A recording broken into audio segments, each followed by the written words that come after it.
Alrighty. It looks like everything is working as intended.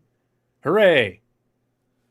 Um, yep, still been playing with Restream a little bit. So if you are watching live on YouTube right now, I appreciate you checking it out on YouTube.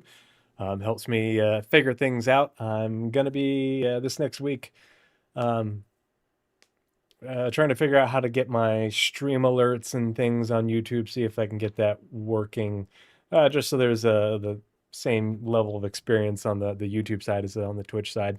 But yeah, good evening to everybody, and welcome to the 100th episode of the Pathfinders Podcast. Hey, the Prisoner 07, good to see you. Thanks for stopping by and hanging out. Hope you're doing well. Yeah, 100 episodes. Nazareth and I started this about a little over 5 years ago now. Testing 1, 2, 3.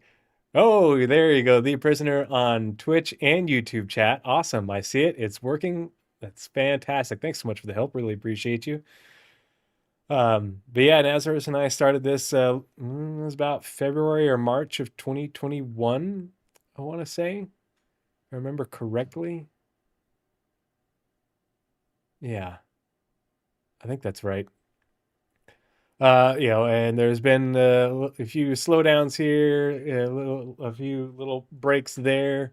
Nazareth is, off doing his own thing right now. I wish him nothing but the best. He moved to Arkansas and he's got a new job and a new place and stuff. And so he's got his hands full with all that.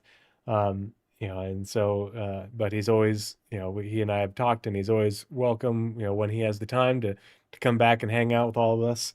But I appreciate all of you guys who have been watching the show, coming and hanging out with me in chat, coming and hanging out in the Discord, and joining me on my gameplay streams. I just appreciate all you guys being a part of the little community that I've built, and I enjoy hanging out with everybody. Let's see, what does that say? Oh, never mind. But yeah, I was gonna stream Star Citizen last night, but I'm off my narcotics for my shoulder, and as you can see, I'm out of my sling. I still don't have great range of motion, but it's getting better every day. It hurts pretty good to go past about this, in all directions.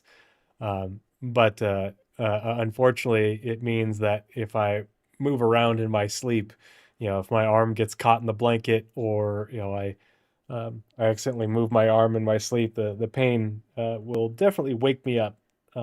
So I have not been sleeping well at all since I weaned myself off the narcs a few days ago. But I really don't like the way they make me feel. I'm just constantly sort of tired and drowsy. Careful streaming tonight. Your seatbelt is on. Yeah, I need to have like an airbag system or something. Yeah, safety first. Um, yeah. Uh, but yeah, so I just didn't have the energy last night to hop in game, but I will be hopping in game this next week. Hopefully going to be able to do it Monday, Wednesday, and Friday. So if you're interested in joining me in game, would love to have you. I know my hours are a little bit different because I can't get on until the family goes off to bed. At around 10 p.m. Eastern, 8 p.m. Mountain Time, which is where I'm at. But if you have the chance, would love to see you in game. Going to be doing some more blueprint hunting, and then once I get some of the blueprints I want and help you guys get some of the blueprints you want, I'd like to try my hand, get back into mining. It's been a while since I did mining on the regular at all, and just see what sort of resources we can find. Test the system and be able to get a good understanding of it. Especially because with 4.7.2, which should be coming out this next week, they're going to be adding a bunch more blueprints to missions, as well as adding more blueprints to the games. Yeah, that's what I've heard, Ashel. I've heard a lot of frustration with finding higher level materials, which definitely seems like it's a balance issue. But after the SCL that they did, was that Thursday? Yeah, it was Thursday, wasn't it? It kind of makes sense given what they're going for, that they want those materials to be rare and they want those high value items to be rare and to stay rare, given that they will degrade and they will lose integrity. Um, and I think it's just going to require a bit of fine tuning. But I also think that like certain things are just not functioning correctly. Like the amount of effort you put into doing Rockbreaker just to get a whole bunch of like really standard, it's like, yeah, those materials aren't exactly easy to find, but you're just getting like, I feel like it should have some sort of stratification that says like, okay, you're guaranteed to get, this much Ceruleum, right? But, the range of how much you get, of a certain quality bracket can go from like here to here, and the other quality bracket is this much, so that way you're going to get at least some of the good stuff of Ceruleum, or what have you. Um, but it will vary how much you get, from playthrough to playthrough, but you're going to get some, you're going to get a lot more of the sort of more middle of the road stuff, and then get some low quality stuff as well. But like to go through the whole thing and get like, I've seen people say like, yeah, I did the whole thing and I mined the whole thing and I didn't get a single bit of ore that was above like 500, which is what you get for dismantling something. I was like, holy, that would be frustrating as shit to me. And so I totally get what people are going through. But it, again, it's just going to be, it's going to take a long while for them to find the right balance. And they're going to be iterating on a lot, and it's just going to be interesting to see where it goes and how it feels from patch to patch. We're just going to have, it sucks, but we're going to have to be patient because they're collecting the data, but we have to provide them with the data. Hey, Puppa, good to see you, buddy. Thanks for stopping by and um, saying hi. Hope you're doing well. Yeah, the spread does feel like it's a little bit off. I've been getting the prisoner says, I've been getting 700 and 800 in Stanton, enough to make a weapon and more. Now I don't have to make a bunch of them to sell, which is okay for me. Yeah, and that makes sense. It would be really interesting to see like if they have like a chart, because like obviously, you're more likely to get, maybe we're more likely to find higher quality of more common minerals, for crafting certain things, but the like maybe the probability just sort of falls off a cliff in terms of finding a high quality of things that are, relatively rare within the verse to find, period. Yeah, maybe that's how that works. Like if they've got uh visuals of the data and how that is all spread out, like, man, I would nerd out on that. And I know a lot of the people would, just to be able to sort of like, hey, this is what we're working with, and these are why these are in these sort of brackets, and it's working this sort of way, and this is the data that we have right now, and this is, what we might do given this information going forward. I'd love to get some insight into their process, because like, certain devs are really active on Spectrum, talking about things like Yogi and the flight model, and um, Ali and um, uh, Sylvan on the graphics and the engine and VR and everything. And so the devs that are working on this sort of thing, where there's a whole lot of data that goes into it, it would be really cool to get a decent little write up on it. Yeah, no, but that I like what they're thinking with Rockbreaker. I just I think that, it's like, okay, yeah, you're gonna get guaranteed finding this, or this mineral, whatever, that is harder to find out in the verse. But I think that there should be a little bit more reasonable spread in terms of quality when you do it, when it takes as long as it does. Yeah, and I like what they said about having more use for low quality stuff in the future. Yeah. Yeah, and that's the other thing is, like, we can't pass judgment on it when we just got crafting Tier 0. There is so much more to come in with crafting, with refining, with all that, more mining changes and such. And so it's hard to like, yeah, I feel like the community isn't good at pulling their punches, when they should. People were fuming before we even got this SCL, and it's like, guys, chill the hell out. It's not even been 2 weeks. Calm the fuck down. Um, but gamers aren't known for patience. But yeah, so this evening, for the 100th episode of the podcast, I wanted to go ahead and a lot of people have been talking about it in the content creator community. We've talked about it at length in my Discord. So if you're already in my Discord, you've probably seen my take on this. But I wanted to go over what we know regarding the upcoming Battlecruiser concept, because it's a big deal. Oh, Puppet pinged me regarding crafting. Yep, yeah, tier 1 FPS gear, tier 2 components, tier 3 ships. Yeah, and it'll be interesting to see what the different like crafters, fabricators in terms of their size limits and like, how much variability we get in terms of the crafting machines that we can get from the one that we have right now up to the thing that it's basically a crafting building in your base, or a crafting module in your hangar. Like how many different brackets will be in there in terms of size and what sort of changes in functionality will they have.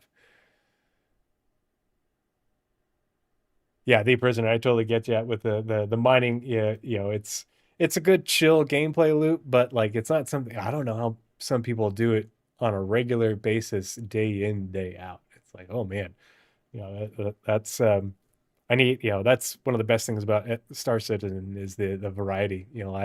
I won't do the same thing for more than a week at a time generally. I bounce around a little bit just to, try something new and explore a different part of the verse and so on.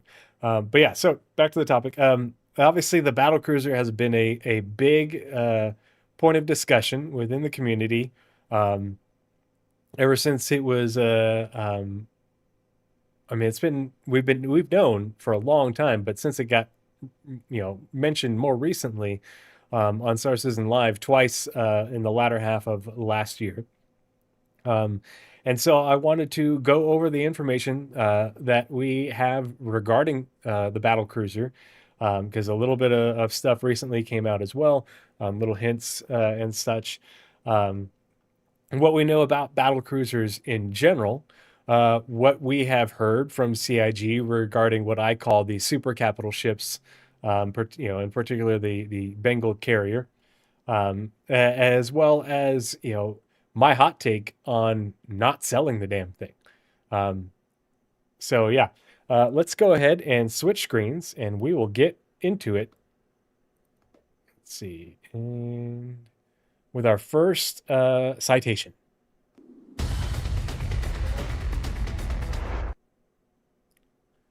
Okay, so the first mention regarding the Battlecruiser since forever ago, because the Battlecruiser is a stretch goal, and we'll look at the stretch goals here in a second. The stretch goal from like 2013, I think, is when those were going on, if I remember correctly. We'll look at it here in a second.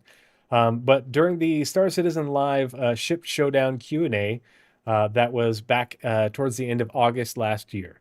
And this is timestamp 58 minutes and 10 seconds. And again, if you're watching this live right now, this will get posted. It's live on my YouTube as well, but I'll have the VOD. I'll update the VOD on my YouTube so that, or I'll upload the video on my YouTube, a little bit of light editing. And in the description will be the show notes. So the links with the timestamps for everything you see, all these tabs up here in my my browser. All that will be available for you to view just by looking at the show notes that will be in the description below. Here, let me hide the bookmarks bar. Okay. So let's listen to what Jared had to say first. Point, which will undoubtedly be the biggest. Or thinking about it right now, if you go all, and this year we've succeeded. That said, as I'm thinking about it right now, if you go all the way back to our like original crowdfunding campaign, I'm talking about the original stretch goals, I think we're still on the hook for a Battlecruiser at some point, which will undoubtedly be the biggest ship in the game. Which will undoubtedly be the biggest ship in the game.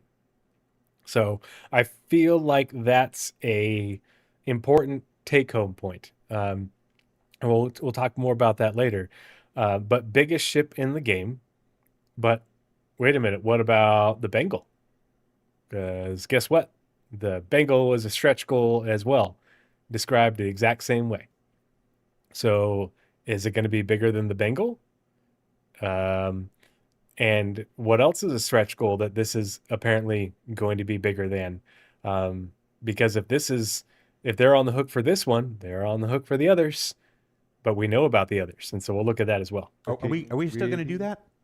Yeah, it's looking really, really cool with the progress we've made on it so far. So I think the Battlecruiser, on paper, it's a big old ship, and we are.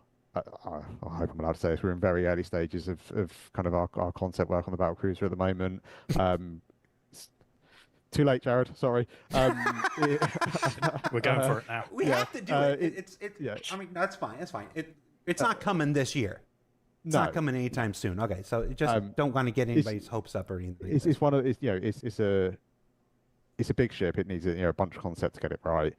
Super happy with where it's going so far. I think it allows us to take a lot of the things that we've learned on our existing kind of ships and our larger ships and kind of wrap them into a big powerhouse and deliver something that we're kind of like we're super excited about. Not just in terms of like firepower, but what we can deliver from a ship this size with everything that we know now. So it's unlike any of our existing capital ships. I think it's gonna be pretty cool. Or it will be, because you're still working on it. Yeah. Just I backdoored into a subject here. Let's just be real clear. Trying really hard not to do concept ships anymore. 2025 looks like it's going to be, again, it would be impossible to launch a new concept at this point. So our first year without concept sales. We don't want to do any more concept promotions. Hey, Northern Trooper, good to see you, buddy. Thanks so much for the sub. Really appreciate it. Really appreciate the support. Ever again, we might have to do our last one for the Battlecruiser whenever that comes and whatnot. But this is an exciting kind of big shift in our ships. We're flight ready or bust. Get the old ones that we need to deliver done. Make new ones flight ready, and try to avoid concept promotions whenever possible. But realistically, if a Battlecruiser is as big as you're going to say it is, we'll probably have to do that one as a concept at some point. But we'll let future us worry about that whenever that day comes down the line. Not anytime soon. This is what you get, Ben. Okay, so from there, obviously they're saying, yeah, it's big. It's going to be big. But then they talked about what they've learned from their other big ships, their other capital ships. And so we're going to look at those in a little bit as well, because there are other big capital ships that are part of the stretch goals that Jared mentioned. And so Jared mentioned that they're on the hook for the Battlecruiser because it's one of the stretch goals. But it would be the last concept. The goal is for it to be the last concept, which means that those other ships that haven't been delivered wouldn't be concepts when they are released, that they intend for them to be straight to flyable. And that's an important distinction because we have seen those ships and we know about them. And so this is the last one that we haven't seen that's on the stretch goals that CIG is required to deliver. But we need to talk about the manner in which they are required to deliver them. So let's go to the stretch goals page. And if we control F, we can go to, let's look at the Bengal. So first things first, the Bengal, the 5.5 million stretch goal that was hit on November 19th, 2012. Oh man. Star Citizen will feature the Bengal carrier as a playable ship class. So they are required to make the Bengal carrier playable in game. And CIG has talked about how that would happen in the past. And then, but they also, at the $6 million stretch goal, they say the Bengal carrier will be unlocked for persistent universe play. But that's all they say. Playable ship class, persistent universe play. So that's all that is legally required of them, that we are able, yeah. Well, the goals, these stretch goals are, they are promises, but they're just saying that they have to do it. Like right here, Star Citizen will launch with 100 systems. Like obviously things changed. But if they're saying that they're on the hook for the Battlecruiser because of ye old stretch goals, well, then they are similarly on the hook for the other things that are described similarly. Now, obviously, we're not going to launch with 100 star systems. The scope of the game has changed, but that's why they're making Planet Tech V5, Genesis, all that sort of stuff in order to make that process, a whole lot faster. But so let's say the Battlecruiser. Battlecruiser right here. The $17 million stretch goal, which was August 13th, 2013. So about a little, not quite a year later. Star Citizen will feature an additional flyable ship class, the Battlecruiser. Flyable, playable. They're just the descriptive words saying that they will be in-game and players will be able to use them. Now, let's see what else is also a stretch goal. What about a cruiser? The $4.5 million stretch goal from November 17th. Star Citizen will feature an additional playable ship class, the Cruiser. Yeah, Puppet's right. Yeah, the CIG will need to eventually deliver on all of them. There's, maybe someone will try to sue them again, but there's already been lawsuits and CIG's won. RepairBot, our AMX1 or AMX1, I think it was. But the language right here is very clear that it needs to be playable. They can't just make it an NPC only ship. It needs to be playable. The escort carrier. The $15 million stretch goal. Let's see, that's August 1st of 2013. Star Citizen will feature an additional ship class, the escort carrier. So this is the only one that doesn't say playable or flyable. But the Bengal and the Bengal carrier, the Battlecruiser, and the Cruiser are all listed as playable and flyable. But playable. Playable is also used to describe ships that they have made for sale. 4 additional ship classes that came along with the Cruiser. The Idris Corvette, which is now a frigate. Origin M50, Drake Interplanetary Caterpillar, and destroyers. Let's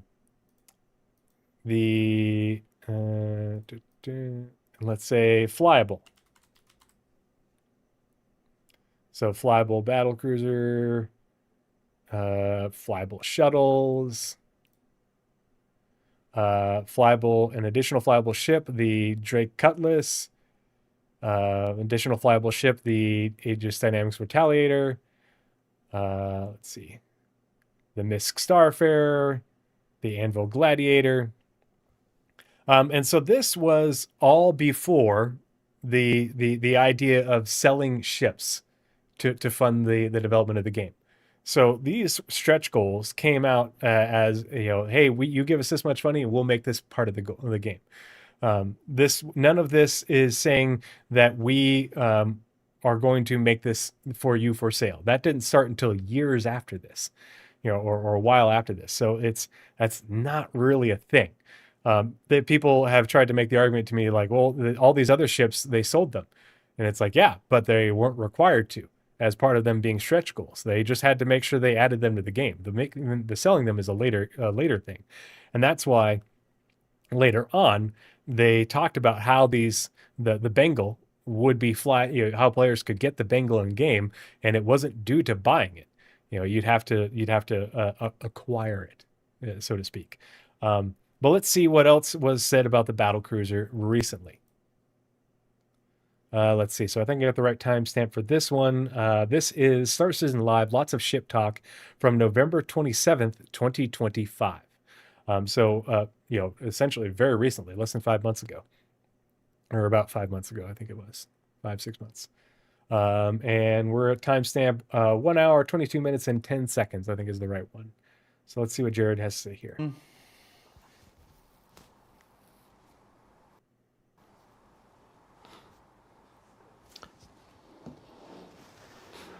Back away from this one because it looks like a hard He's one. making his mind up. Trying to work out which settled Yeah, in. yeah. I love these awkward conversations they have. It's so fun. Oh, it's one of them. Oh no. Oh no, it's me. I'm in trouble.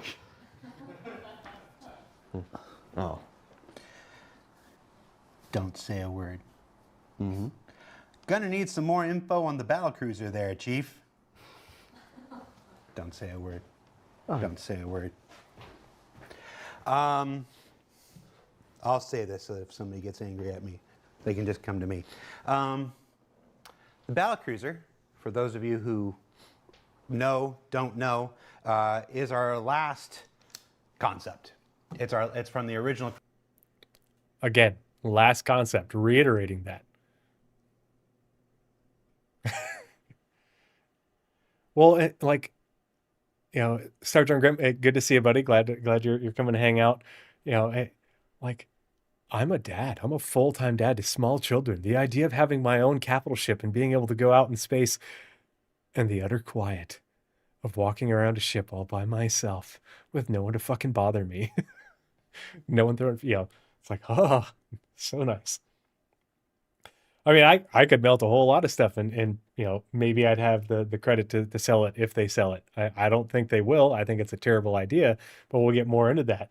But again, he's saying the last concept.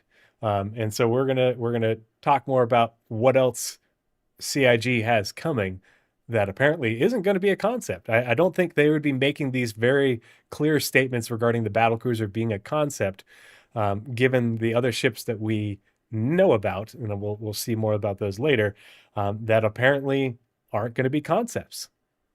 Jared is reiterating straight to flyable, is the plan going forward. So let's listen to more of what they have to say. Crowdfunded campaign. It's up. No, don't know. Is our last concept. It's from the original crowdfunded campaign.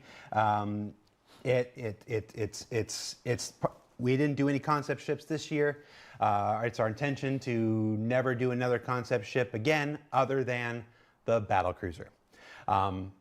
And when it comes, I'm gonna watch the chat for this. being a giant military style thing, if only there was a giant military style event that would be appropriate to reveal such things, that's probably where you might expect to learn more about it. And definitely not here, where we've already spilled the beans on too much of the 2026 schedule.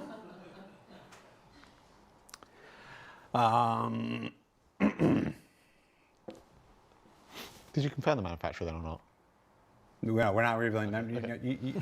Wait, did you just confirm it for 2026? I feel like we're not Did done I? 2026. Did I? No. You didn't. Citizen Joe's like, open development. Open development doesn't mean we just say everything that comes into our brain. That's never been what open development is. It's never what it's going to be. Open development. It's been very open. All right. Have you identified a stop? Okay.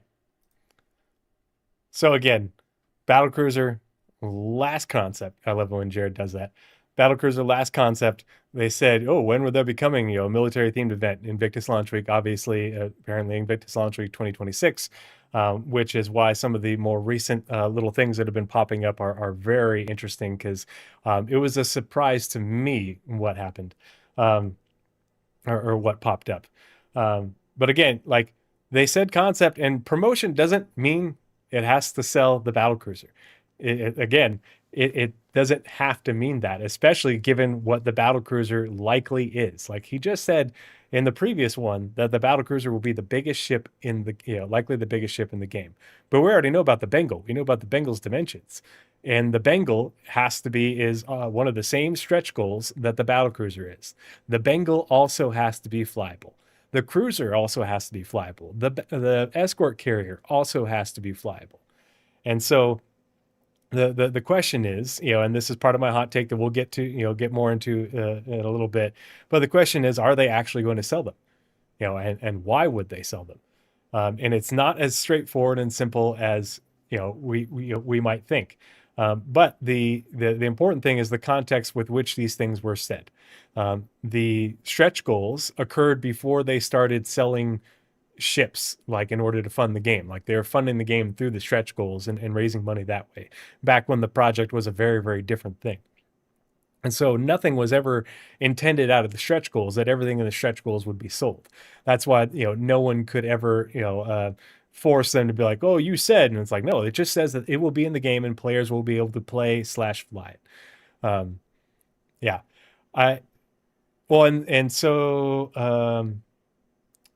Sergeant, you bring up a good point, and I don't remember if I kept that in my search for everything I could find surrounding the Battlecruiser, the cruiser, the escort carrier, the Bengal, how those things would be presented to us in game. I did find a tidbit from way back when that said they did want most of their largest capital ships to at least have some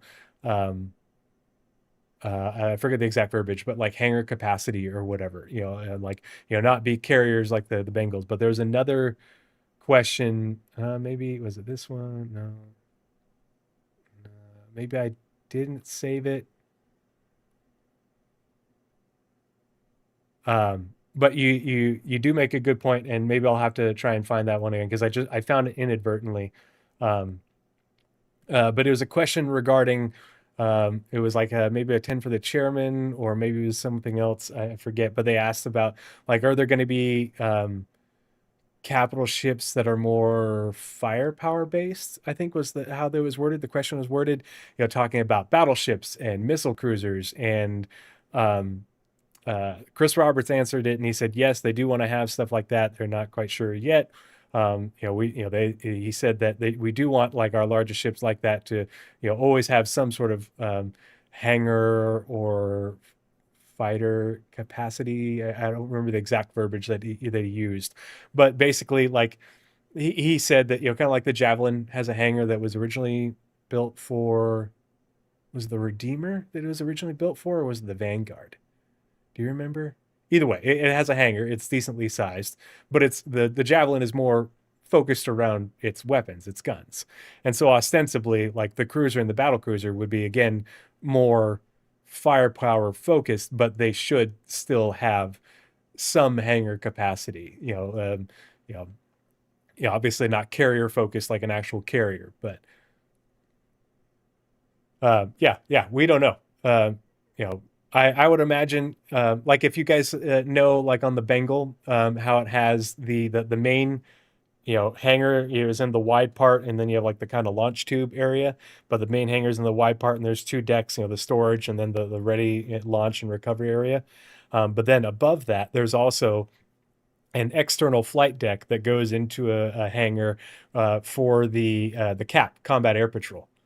And so, like, they have, we've actually seen it a couple times where they're coming and going, landing on that top little flight deck to come and go on the, and we don't know how ships get up there, like if they go up on an elevator or what. But I wouldn't be surprised if there's like a hangar that's probably that sized, and they've got, they can launch their own, cap very quickly, for additional fighter screen type support. Obviously not like multiple wings like a Bengal, but a small squadron, give or take. I don't know, but that's a good a good point, Star Jump, and Chris Roberts did say that, and obviously it was a long time ago, but that's what we have. Yeah, we've seen those big, massive lifts that are on the left and right side. We know that they go down into like the storage part of the hangar, but we don't know if if those ones go up farther to that cap one, or if there's an additional set of lifts. Like, we haven't gotten to see a lot of the interior. So it'll be really interesting to see more of it eventually. So let's. Oh, I forgot about this one. Let's listen to this timestamp. This is the same ship talk at 1:35:47. Oh yeah, this is the one where someone asked when the Idris and Polaris are going to be in game to purchase. When are we getting the Polaris and other newly released capital ships into PU shops? That goes back to the answer I gave earlier today. Not every ship is going to UEC shops. It's just not. These ships will be attainable in-game. These ships will be earnable in-game. That's not the same as every ship goes into a store. This is one of those things that he'll forgive me if I speak on his behalf, but I've literally heard him say these words. It's like the idea that you go into a Hertz rent-a-car and rent a Nimitz-class aircraft carrier, like it just makes the brain itch. It's like there should be other ways. That's where crafting comes in. That's where, to an extent, at the moment, Wicklow comes in, so like this, and then other ways, reputation gains and stuff like that. There'll be many more ways for you to attain these ships other than just UEC. It's just, frankly, boring and not particularly interesting, which are, I guess, are the same thing, and just not diegetic with the universe that we're building to put every single thing into a UEC shop. The idea that you go to New Deal and pick up an Idris is kind of silly. So, finding other ways, but they will all be attainable in game, one way or another, or in multiple ways. All be attainable in game one way or another.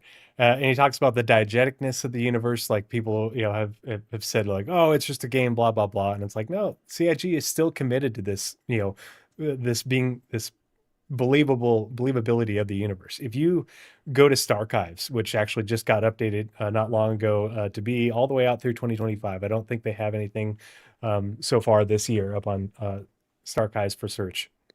But if you search the word believable or believability, it comes up hundreds and hundreds of times across Star Citizen's development. It's insane. They care about believability. They care about having, obviously you go out to the point of realism or whatever, and you bring them back to the point of fun. But the point is that you went out to the point of realism. You went out to the point of believability, and you brought it back to fun. And so this quote is, again, why I think that there's probably a threshold of what will be sold to players for real life cash, that they will make things that are only attainable in game. And it makes more sense. Now, whether they're, for me, I don't want the Battlecruiser to be crafted. I don't want the Bengal to be crafted. I like the old idea that we'll look at here in a little bit of them being found derelict. I think it's silly to think that RSI would give you the blueprint to their super capital ships or Anvil to make our own. I think it's silly to think that the UAE would allow that. And they have said that as much, like, if you do get it, the UAE isn't going to let you keep it. Yeah. Believability, not perfect realism. Yeah. And sorry, it's essential Asa. Am I saying it right? Essential Asa, and like, to me, think back to the 1.0 presentation, and I'm sure everybody's, I think everybody's probably watched the 1.0 presentation, but think about the level of hype that the 1.0 presentation, that the base building, station building part of those presentations built. And those, they didn't sell stations. They didn't sell bases or anything like that. You can buy a Pioneer, which is a big ship, but it's not anywhere close to what a battlecruiser would be. But what that was is marketing to sell gameplay, which sells the game. Hey, Maverick69, good to see you. Thanks for stopping by. Hope the garden is doing well. And that's why, like, if we look, and we're going to look at the funding for CIG and Star Citizen here in a little bit too. That's why I think that part of, making it the promotion for the Battlecruiser not be about selling it, but being about how you attain it in game. I think that drives hype, which then drives sales. Because what has driven the sales over the last year and before that, but especially over 2025, and right now, because we're still setting records, has been the fact that the game is more stable. It is more playable. Some areas are not. Obviously, we're well aware of that. It's not a perfect score. But the fact that the game is more stable and more playable and more people are playing it because there has been hype generated around the game being stable and playable and having more to do. Now, if they come along at Invictus launch week and they release the Battlecruiser concept, and it isn't you are buying it, is like, here is the concept of what this ship is. Here is the concept of how you will be able to get this ship. Just like here is the concept of how you will be able to build a base and then build a space station. That's far more hype to me than just selling the damn thing. And I think that would drive far more sales and far more revenue for CIG ultimately than just selling, a limited number, because in reality, it would be a couple dozen max, which is crazy to think about. And that's not, we think about it as a lot of money, but it's really not that much.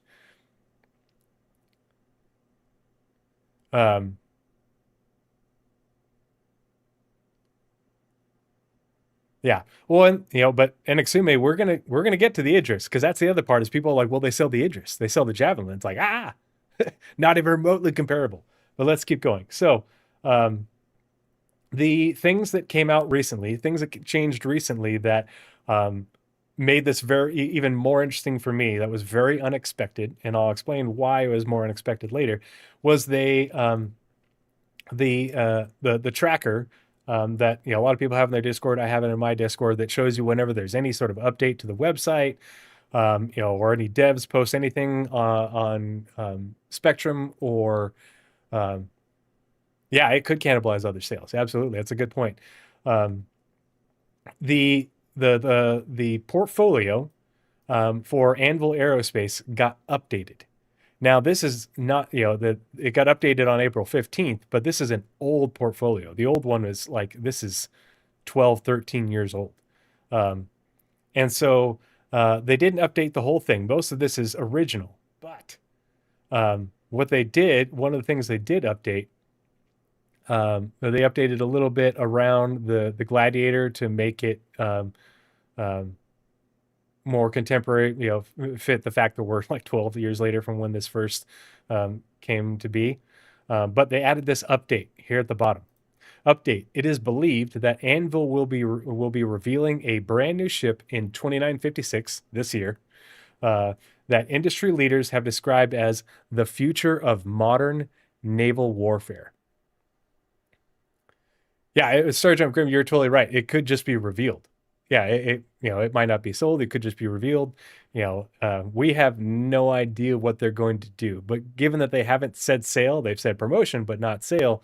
And given how they've talked about other things in the past, I'm of the mind that I don't think that they're going to sell it. I'm of the mind where I don't think they should sell it. I'll talk about that more in a little bit. But so we know Anvil is releasing a ship, and they had talked about. They had added Anvil to the list of, I think it was in this lots of ship talk. They ticked off all the manufacturers that were releasing ships this year. But they said, or releasing, or, that what have you. I forget the verbiage, but like they did say Anvil. They said Aegis. We know about there's like an Aegis ship that they kind of related to the Hammerhead and such. So we do know something is coming from Anvil. We don't know if there's multiple things coming from Anvil or if it's just this, but we know this is coming from Anvil. But then, like that, I think it was that day or the day after, this got added to the Galactopedia, and it's just the Odin, but it says Odin, spacecraft, human, pending review by the ARC research team, human vehicle. But then up here in the URL, it says Anvil Odin. So so we know that there is something that is a ship by Anvil called the Odin, and we know that Anvil is releasing or is revealing a brand new ship in 2056 that is the future of modern naval warfare. And if you remember several Invictus launch weeks ago, I actually did a video that included this, but they did have some voice, some talking at the I think it was at Tobin in New Babbage, talking about a new partnership between the UE and Anvil at the naval shipyards on MacArthur. And everybody's like, "Ooh, is there going to be a big ship from Anvil coming?" Well, maybe that had to do with this, and maybe they stopped working on it. Maybe they changed something. Oh, Starjump Graham says some unsubstantiated murmurs of the Legionnaire entity string being found in the Evo build, but I didn't see it with my own eyes, so take it with a grain of salt. Oh gosh. Yeah, and correct me if I'm wrong, but I thought they said that they did pre-production on the Liberator at some point in the monthly reports last year. I'd have to go back and look. I could remember. I remember seeing it, or I thought I remembered seeing it, but I just know that like they haven't been mentioning it in recent months. But with them mentioning hacking in the last monthly report, it wouldn't surprise me that if they're working on like hacking Tier 0 for the PU, that they are also putting the Legionnaire back into production. Yeah, pre-production is last we have so hard. Reconcept pass and team building essentially. Okay, cool. Yeah, Northern Trooper hacking.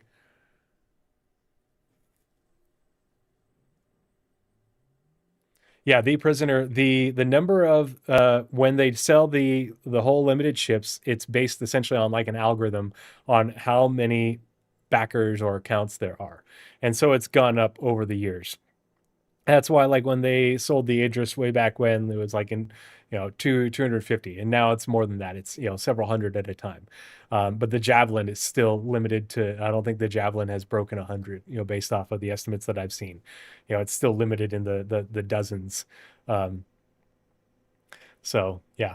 So we know that Anvil has a future of modern warfare being revealed in 2956. So ostensibly revealed at Invictus Launch Week, like Jared was talking about. That Anvil also has something called the Odin that is brand new to the Galactopedia.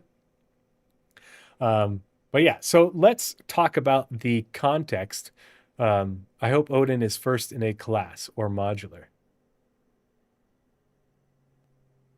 But seeing we have no idea how many Javelins have been awarded in terms of the referral rewards. Yeah, yeah. Well, Algrid has bought 3 Javelins War Bond, which is just nuts. But Algrid's been around forever. Yeah. So let's look at the lore surrounding here. We're going to start with the Idris.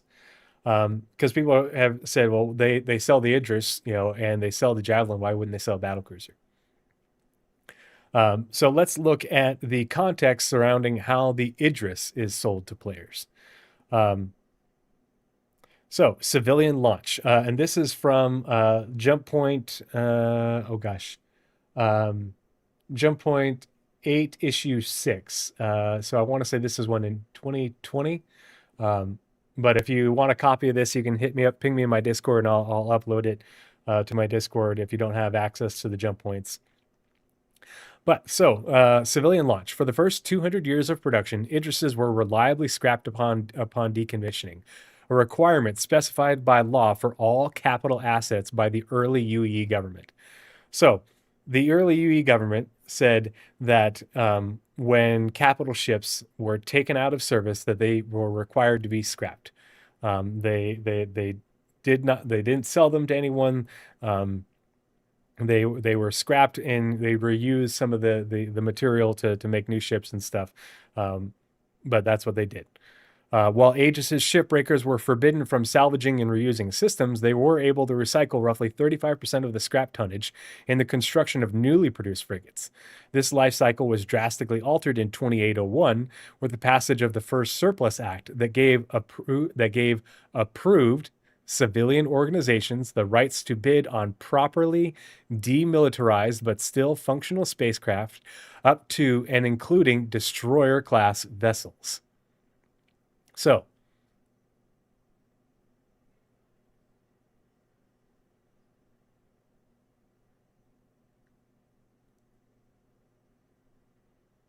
yes, the Idris is either demilitarized. We're going to get to that, but also the P is a civilian production.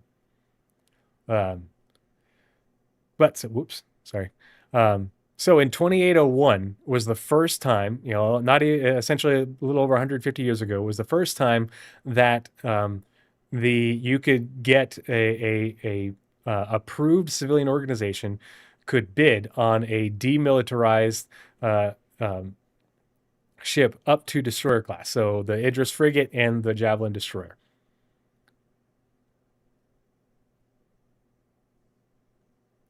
Do we really think that the marketing team was constrained by the Idris sale lore, or do you think that the lore was created to support the marketing team's sales? This is not new lore.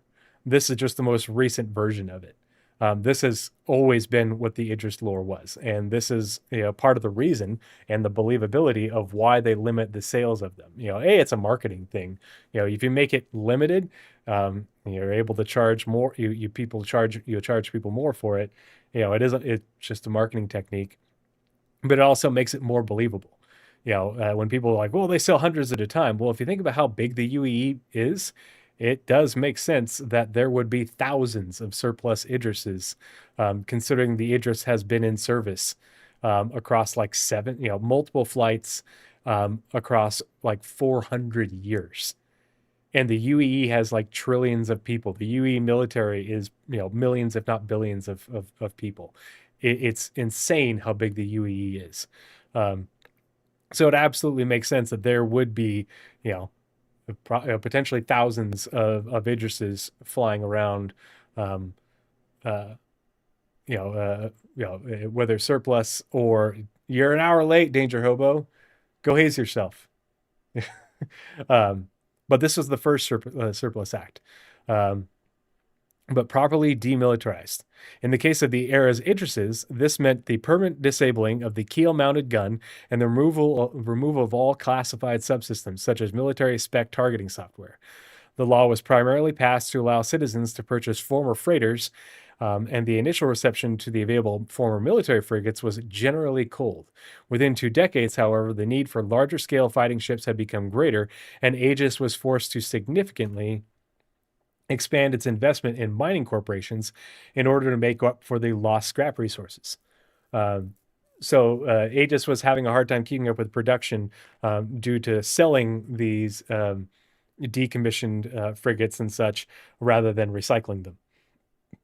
Simultaneously, additional citizen armament laws loosened the restrictions on what equipment could be sold off and to whom it could be sold to, gradually going from authorized militia forces to corporate and finally private entities. By 2875, so essentially 80 years ago, the demand for civilianized Idrises, combined with expanding life cycles for existing military ships, had outstripped the Navy's ability to decommission existing ships.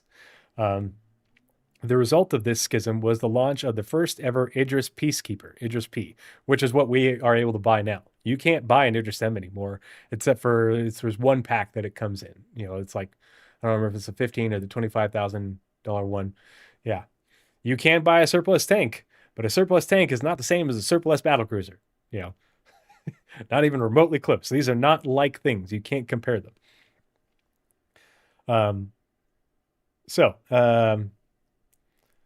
A purpose-built ship nearly identical in form to the military model, retroactively called the Idris Military or Idris M, lacking only the main gun mount, which could be readily rebuilt on the secondary market, because they did tell us that you could get the Idris M railgun. We still haven't been able to buy that. You can't buy it. The T and K kits give you the laser and the torpedo kit, but you can't buy with cash this Idris railgun. But because it's military tech, but it's a secondary market. But somehow we're gonna sell the Battlecruiser, even though we still can't buy the Idris railgun. For the first time, civilian organizations could purchase not only the increasingly limited number of UEN surplus ships, so you can get a UEN surplus ship that is essentially to the P standard, but also commission the construction of their very own spacecraft directly from Aegis. The popularity of the Aegis platform, already cushioned by generations of developed support systems, exploded and had quadrupled by the turn of the century. And this is why there's so many available. They really, there's a couple hundred sold at Invictus Launch Week and among Invictus Launch Week and IAE every year. But it's because Aegis produces the civilian model while also still decommissioning the older generations of Idris and converting them to essentially to be Idris Ps.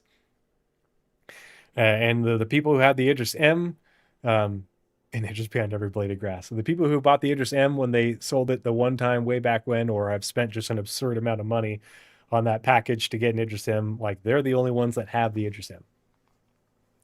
But so there's the context of how we acquire the frigate, the Idris frigate, which is, pardon me, sorry. The Idris frigate was developed in the mid 2500s. It is 400. It is a nearly 400-year-old design, and we're looking at an Anvil Odin, or an Anvil ship, which is likely the Odin that's supposed to be brand new. Yeah. And so here's the lore regarding the sale of the Javelin. Now, obviously, they changed this a bit in that the Javelins that we have are not going to be, they aren't stripped down and that they have no weapons or components. But I guarantee you that the Javelins that we get will be similar to the Idris P in that our Javelins that we bought will be demilitarized versions of the UE Navy Javelins. We're not going to have the same armament. It'll certainly be sizable, but we're not going to have the same level of armament that the Javelins will. It's equivalent to say, for crafting. Not even a light in your rack, on the Terra. I imagine the player-owned Javelins will probably have their hard points be a level or so below. What the UE Javelins are. I wouldn't be surprised if maybe they had less armor or they had fewer shields or something like that.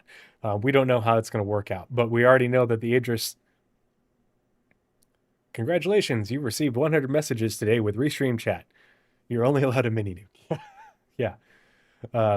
Glad Restream seems to be working well. I just need to figure out the stream alerts on the YouTube side.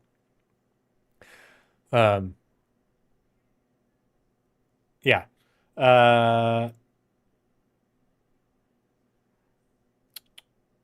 yeah, so this is, they talk about, but it's very similar description to what we just read. And this is older, but the Idris stuff is still current. So when we get our Javelin eventually, because we know it isn't coming until after Squadron 42, at least from what John Crew last said, I wouldn't be surprised if I would assume that they are going to hold to a similar version of this, but more Idris size. So that way you're not having to, okay, well, I have the Javelin that has engines and a power plant, and I have to buy shields and weapons and all that stuff. So the Aegis Dynamics Javelin class destroyer, pardon me. Subject, new command ship, UE Javelin destroyer sale. To Commander Axel Stiltier from Daniel May. Commander, I know we haven't spoken much, but Lieutenant Nylar said I should pass this information directly on to you. Word has been going around the cats that you've been looking to acquire a new command ship for the fleet, and my contact in the UE, not sure if you remember Matilda from the Citizen Day event, let me know that the Navy is planning to sell off an allotment of battle-tested Javelin destroyers to qualified organizations and private enterprises. I can't help but think this would be the perfect fit for us. As you may already know, the Javelin is the Empire's premier light warship, but what you might not know is that they are built and designed with modular segments in mind, allowing them to be repurposed for a number of roles. It'll be interesting to see how modularity works out with the Javelin. Hopefully that's still a thing. Now, while a surplus Javelin would make an excellent flagship, it's worth noting that the ships they're selling have seen hard service against the Vanduul. They are battle-hardened and somewhat worse for wear, and have been stripped of weapon systems. Nevertheless, I have full faith that with our people working together, we could repair and upgrade the destroyer to be one of the most formidable in the verse. I'm attaching details about the destroyer specifications and deck plans for your review, blah, blah, blah.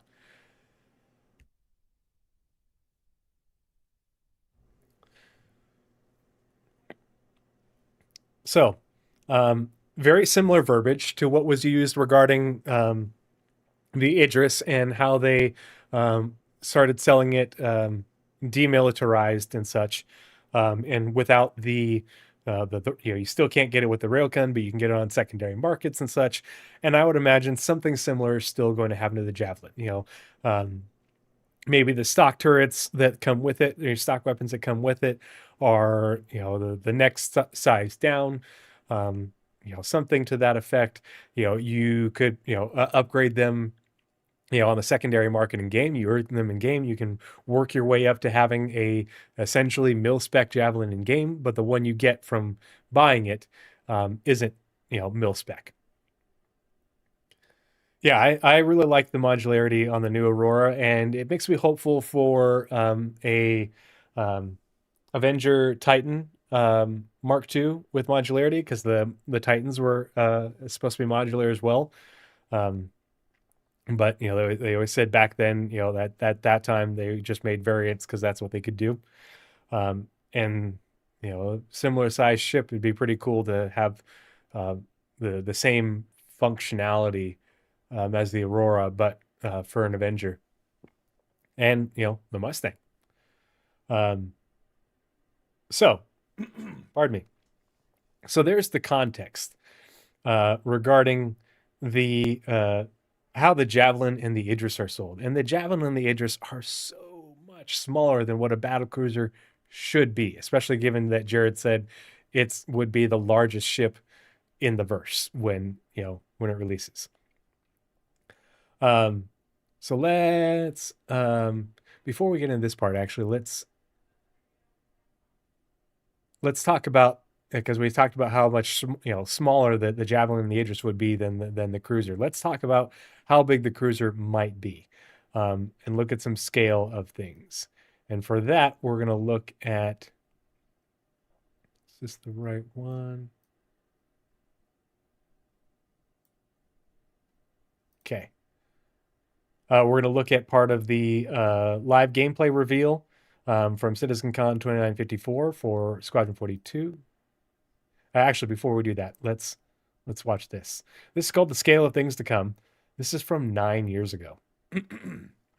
And when, and I don't remember if this is all completely accurate in terms of the Vanduul ships, but in terms of the other ships that are UE, it's otherwise still accurate. But this is from December 16th, 2016.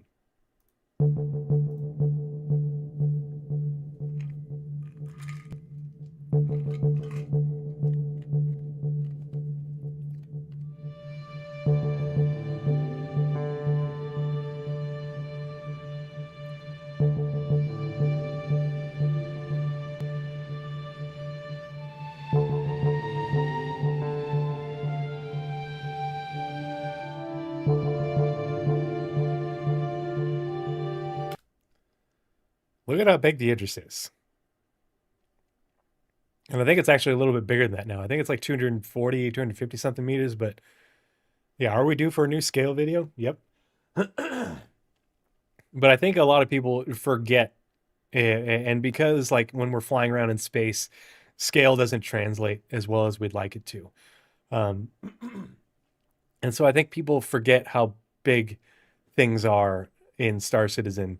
And when Jared says the Battlecruiser will be the biggest ship in the game, but it's coming out as a concept, but there are other ships that have to come out that are along the same level as the Battlecruiser, but would essentially be smaller per Jared, until somebody says otherwise. It's crazy to think about. They didn't have the Javelin in there, but the Javelin is 450 meters. So the Javelin is about half the length of the Bengal. The Bengal is 990 meters long.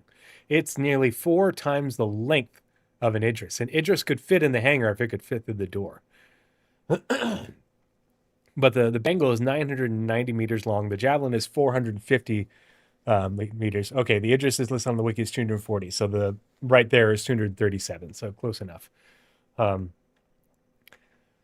But that's nuts. It's nearly 1 kilometer long, and that's just the length. It's not the width, the height, the mass. When you think about how massive these things are, which is just insane. And we have to look at the other contemporary sort of super capitals in comparison to the Bengal and the Idris and the Javelin. And given that those other super capitals, along with the Bengal, have to be flyable, playable ships in game, it gives you an idea of how big the Battlecruiser should be, relatively. And, maybe Anvil's, if it is an Anvil ship, assuming it is an Anvil ship, maybe its design philosophy will change that in that it's, more rectangular, blockier, isn't as long, but is taller or wider or something like that. But, the scope of how massive these ships are is just nuts. And so I thought this would be a good thing to look at for scale. Yeah, I don't think personally it'll be bigger than the Bengal. I think it'll be close. But the only thing is Jared said biggest ship in the game. And the Bengal's in game. And the Bengal has to be flyable, playable, just like the Battlecruiser does. So, but we don't know. And given like this is World War II in space, in World War II, carriers got big. They were pretty big, but battlecruisers were, real big as well. Yeah. Well, and maybe it wasn't precise with the language, but that's all we've got to go on. Until we get more, we don't know. But at the same time, he said it's going to be a concept. It's going to be the biggest ship in the game. And we, even though these other ships, and this is part of my prediction that we'll get to at the end, even though these other ships aren't in the game, they will be. And we have to look at how big they are. Here, let's back up a few seconds. And X-axis. That should bring that moiler into your field of fire. Okay, so assuming this is to scale, and it might not be, maybe it's close, maybe it's not. Looking at the back, you can see from the back profile, obviously the engine nacelles on the Bengal are much larger than those on, what people like. Everybody's like, oh, it's a Bengal variant. It's like, no, they're not variants. They are their own ships. They just share the same RSI super capital design language in a lot of the, style guide. But this is the UES Argus, which is an escort carrier. You can see another one over here. I don't think we get the name on it. And then you can see one of the cruisers here, and we know that these are cruisers over here. But you can see that the rear end, like the body of it, isn't all that different in size to the cruiser. It looks maybe a bit bigger, but the big change in size is in these engine nacelles coming off both the lower ones, but then the fact that the Bengal has this upper row that the cruiser does not, also makes the Bengal that much more massive in terms of mass. But the hull is a very similar shape. It's slightly different, but very similar. Corvers. This is another good shot. So you can see the Corvus cruiser here. Here's that escort carrier he just told to move is right back here. I don't think you can see the other escort carrier in this image, but it's back over here somewhere. You can see a cruiser right here and another one right here. So in this shot, it seems in this fleet there's 2 escort carriers and 3 cruisers. And people are like, oh, well, these say battleships. And well, I think that's just a typo because it says Battleship Company. And right now we know that there's no battleships in the UE Navy.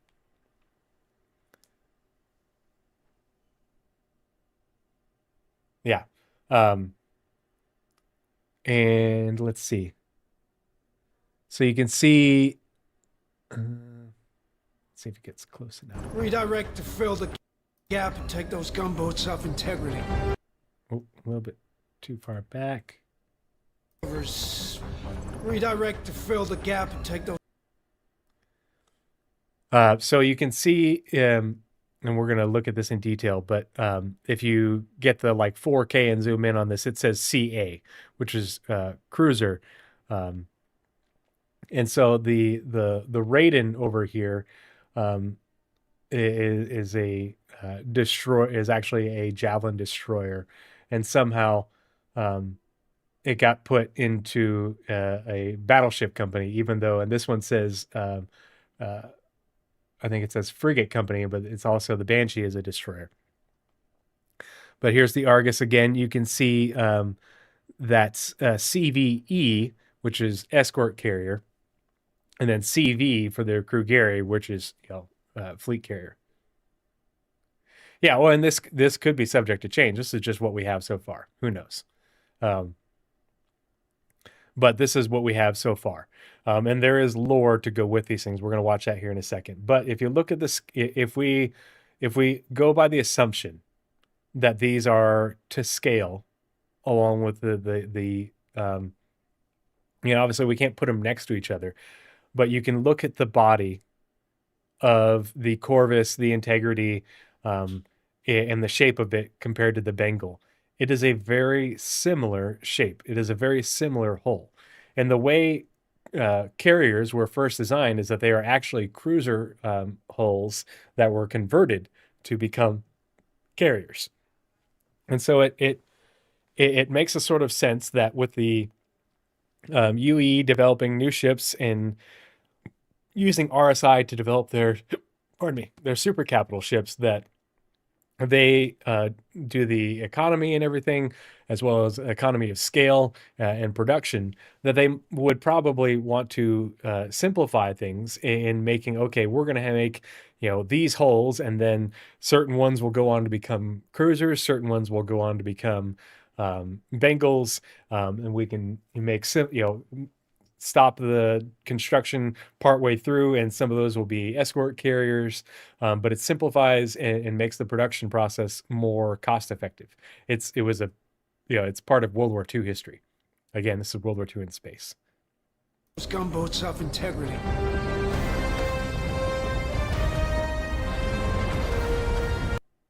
Look at those fucking turrets. And so he's moving this ship forward to help provide additional support to Integrity, this other cruiser over here, due to these, what he calls gunboats that are making runs on Integrity. You can see shield impacts and stuff. But look at the size of these turrets. These are triple barrel turrets compared to the quad turret of the Bengal. We don't know if these are the same caliber, but still, they're fucking huge. But even these ancillary turrets on the side are freaking big. The secondary guns. Boom, boom, boom, boom. Absolutely wrecking those Vanduul gunboats or corvettes or whatever they are showed up here. Scimitar, your turn to play bait. Scimitar. There we are. CEVE, UES Argus, CV. And we can't see anything on the cruiser, but yeah, because that's the interest right there. Okay, let's move on to this one. So this is a video done by Jail. Jail is a lore aficionado. He is like Star Citizen's language expert. Yeah, we didn't field battlecruisers in World War II, but in World War I, battlecruisers were very common. And I think they were pretty much all phased out by pretty much everybody during World War II. They didn't like build new ones, but like World War I's ones were still in in service, or post World War I ones were still in service. But yeah. But Jail did this video regarding the this one's from CitizenCon 2954, but he also did this one when we saw that same scene from the I Held the Line video. And so we got additional update information, and so that's why I did this one. Both the links are going to be in the show notes, so you can watch both of them. But Jail did a really good job breaking all this down. So we're going to watch the full almost 3 minutes of this, so that way we understand what these ships are, because the context is important.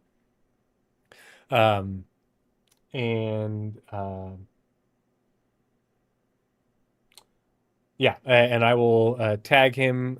He hasn't been doing much with Star Citizen lately. I know he took a new job and has been very busy a while back.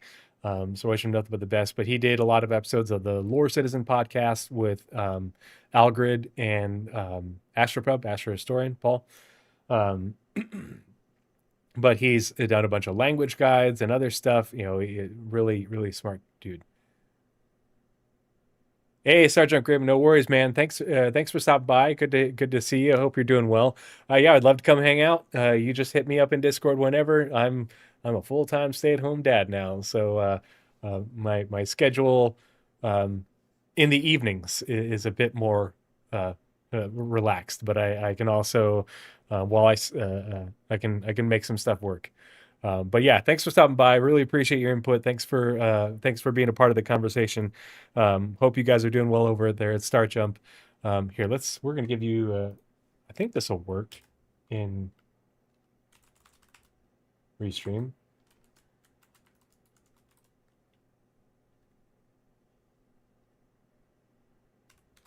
We'll see.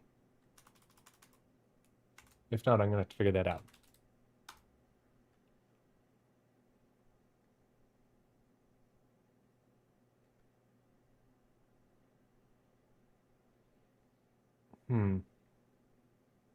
Okay.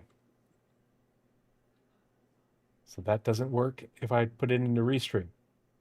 Anyway, if you don't already follow Star Jump and Star Jump Grim, absolutely go check them out.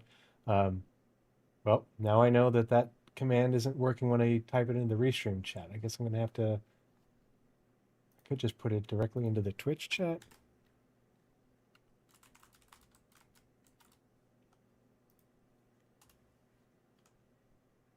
Okay. There we go. Works in Twitch. Hey, Maverick, do you want to be a mod? Okay. Hey, Eric Wollaston, thanks so much. Yeah, the shoulder is actually doing pretty good. As long as I don't use it the wrong way. It's quite sore, but I'm getting more range of motion with each day. I'm just trying to do more and more tasks of daily living to get some more mobility back into it.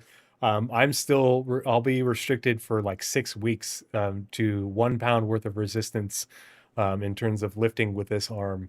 But I start PT again this next week. So I'm doing good. It's just the hard part is sleeping, because I'll inadvertently move it or roll over onto it a little bit, or it'll get caught in the blankets while I'm sleeping and it'll pull on it. And because I'm not on any narcotic pain meds anymore, it hurts a lot more when I do the wrong thing with it than it did before. So let's watch this video from Jail so we can learn more about the cruiser and escort carrier in these scenes. Last year, I made 3 deep dives into the I Held the Line trailer. In one, I analysed every ship at the Battle of Vega and identified 2 capital ships which had previously not been seen in public release. I went over everything we could know about these ships at the time and made predictions. not been seen in public release. Now, we did see those briefly in a Squadron 42 leak that came out in 2022, I think it was, fall of 2022.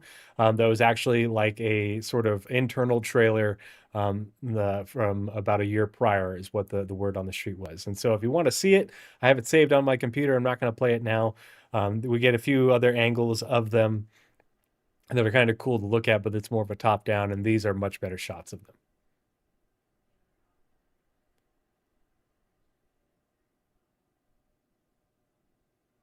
Baby's more than 1 pound. Yeah, I can't lift my kids with this arm. Doing diaper changes for the twins is a challenge. About their class designations.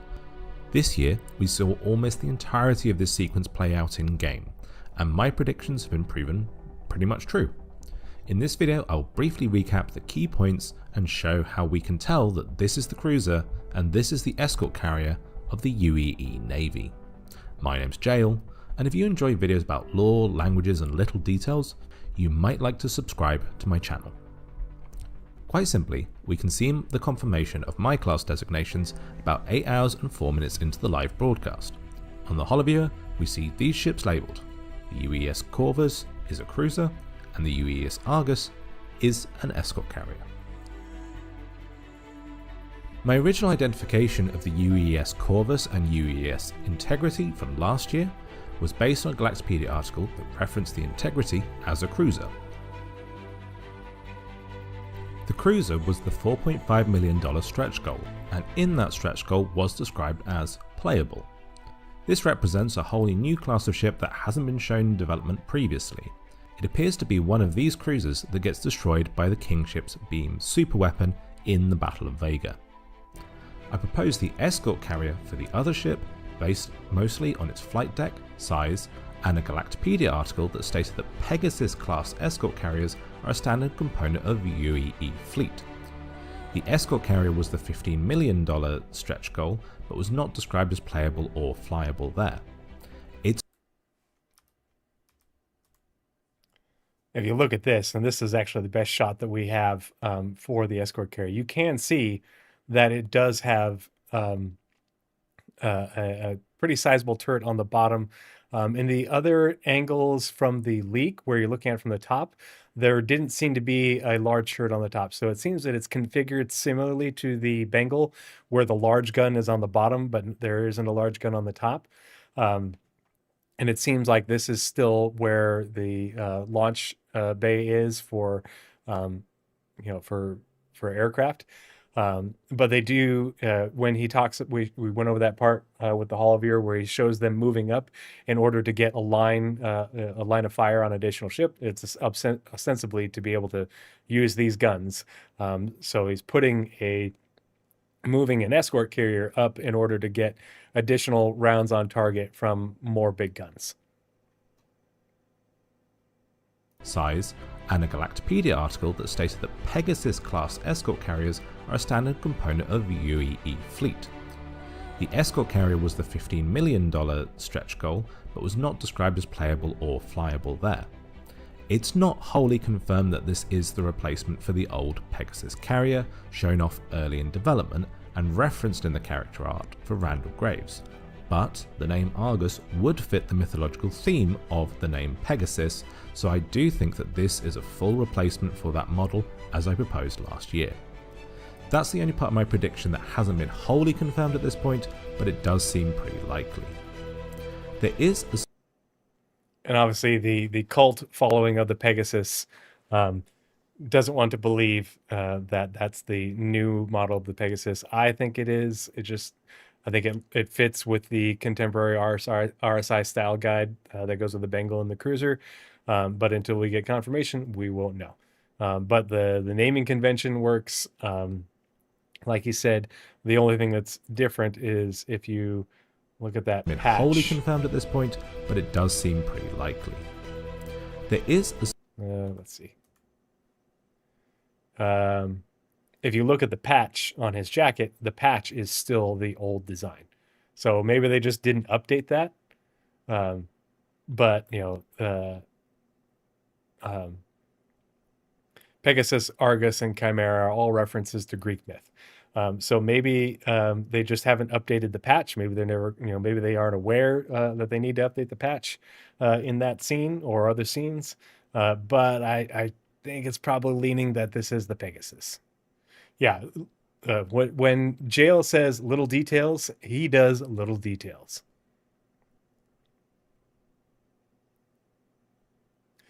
Yeah, Danger Hobo. I only did LPDs and LHDs as well. Yep.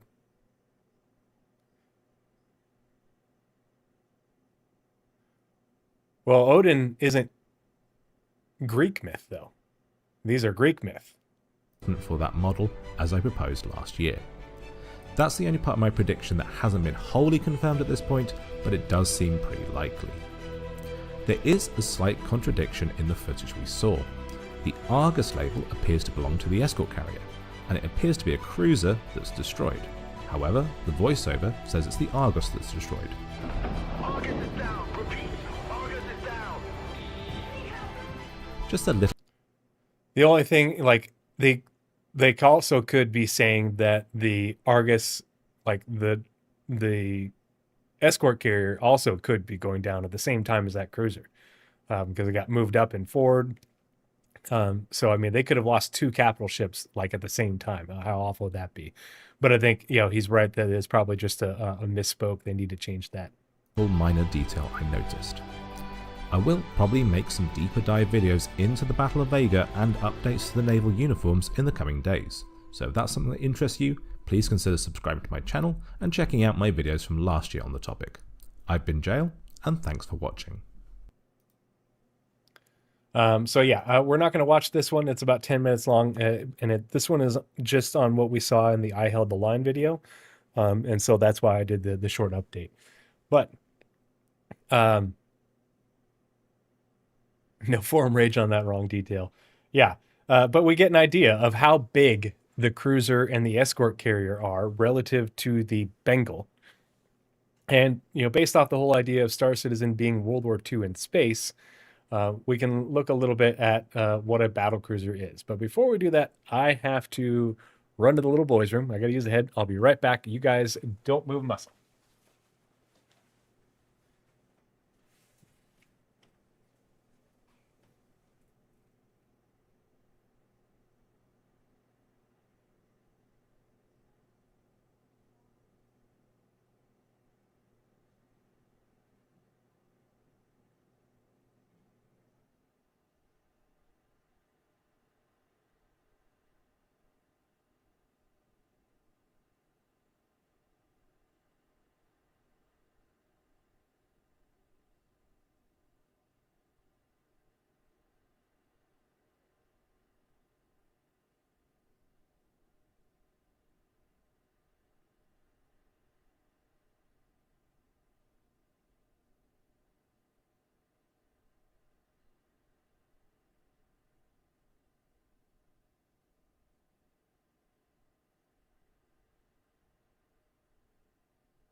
All right. Thanks for your patience, guys. Sorry. I drank a lot of water today because I've been outside in the backyard smoking some chicken breasts and grilling a bunch of vegetables and stuff because I made a big pot of curry this evening.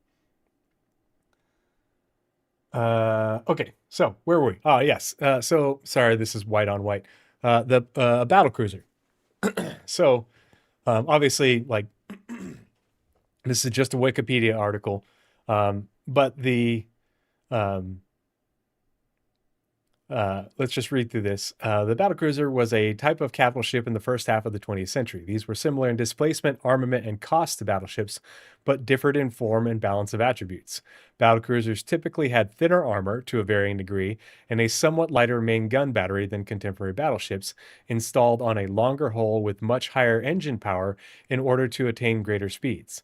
The first battlecruisers were designed in the United Kingdom as a successor to the armored cruiser, at the same time as the Dreadnought succeeded the pre-Dreadnought battleship. The goal of the cruiser concept was to outrun any ship with similar armament and chase down any ship with lesser armament. They were intended to hunt down slower, older armored cruisers and destroy them with heavy gunfire, while avoiding combat with the more powerful but slower battleships.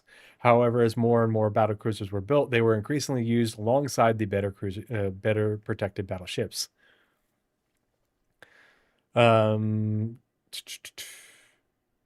Yeah, so essentially, they're meant to be, the hull is about the same size as a battleship, give or take, maybe a little bit longer, but they're meant to have more powerful engines and achieve greater speeds. They're just not as heavily armored and sometimes not as heavily armed as a battleship.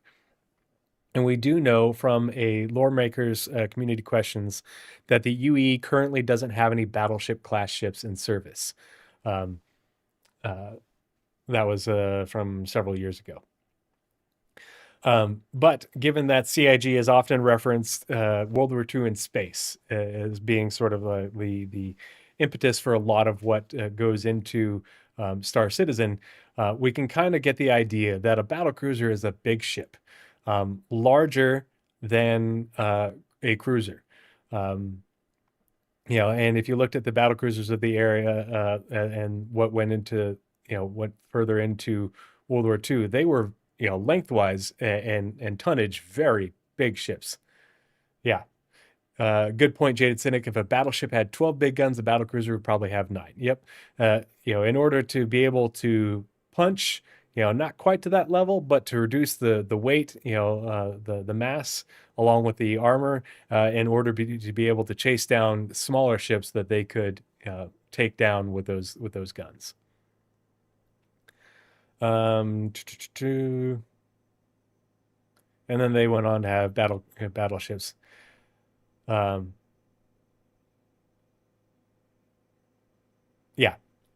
So they are good sized ships, which is why I think that these are going to be quite similar in size to the Bengal.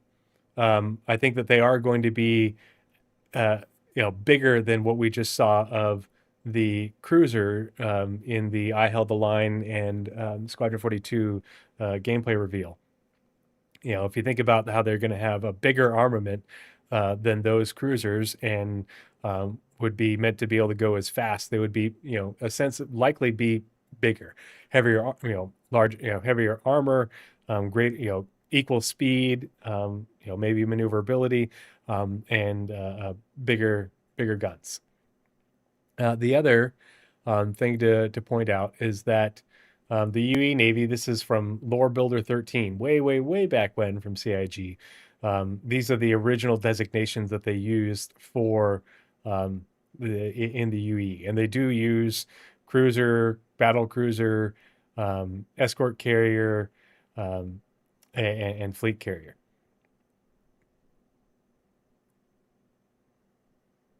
Yeah, exactly, Jaded Cynic. Yep, they wouldn't have the armor to go toe-to-toe with battleships, and wouldn't be able to punch as hard. Maybe similar caliber, but wouldn't have as many of those primary guns. So you wouldn't want them going toe-to-toe with battleships, but they could outrun a battleship, and essentially kite them was the idea. Kind of like what they said with the Polaris way back when, be able to outgun that which it can't outrun, but outrun that which it can't outgun. Similar kind of design. So yeah, let's get into what CIG has said about how we would be able to acquire a Bengal in game. Because if you remember, we talked about the stretch goals.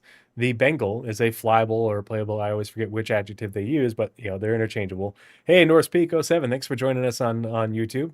But the Bengal, the cruiser, the escort carrier, and the battle cruiser are all, per the stretch goals and per what Jared said. Part of the crew. Hey, thanks for the follow. Part of the crew, part of the ship. Part of the crew, part of the ship. Part of the crew, part of the ship. They are all required to be playable, flyable, interchangeable descriptive terms in game. So ostensibly, those cruisers, escort carriers, and again the Bengal we just saw in the I Held the Line video, as well as the gameplay reveal, those will be in game and playable, flyable for playable, flyable for players. And if the Battlecruiser is, as Jared says, the last concept, then the cruiser and escort carrier that we just saw in game and engine aren't meant to be concepts. They are meant to be essentially a straight to flyable. But let's see what just to cut this. I didn't get all of them. There are multiple things. Yeah, ships of the line, my kind of talk. There are multiple statements that have been made over the years. I just grabbed a few of them regarding how the Bengal would come to be in game and why that is. So this is from Wayback Machine, but this is an old the old community forums for Star Citizen, and Ben Lesnick is one of the old community managers. I don't remember his exact title. He was a part of the project for years, and then had to step away due to health issues. He's still active on social media. He's just a super fan of the Wing Commander series. He's like got encyclopedic knowledge of it. But someone asked, "Hi Ben, I'm not sure if you're the right person to ask, but I have a question that's been burning a hole in my head. I'm looking forward to eventually getting a Bengal carrier, but the details are a bit sketchy. I was just wondering, how do we get the Bengal carrier? It's been speculated that the only way to get it is to go rogue, become a pirate, and steal one. That is not a good system for people on the right side of the law. Will there be the option to spend, say, 400 million credits or build one if you're in a fleet?" He has a Wing Commander website that's active. Recently was on one of my dad's ships, the BB-61 Iowa. Oh, cool. Where do they have that one for touring? Where is that stationed at?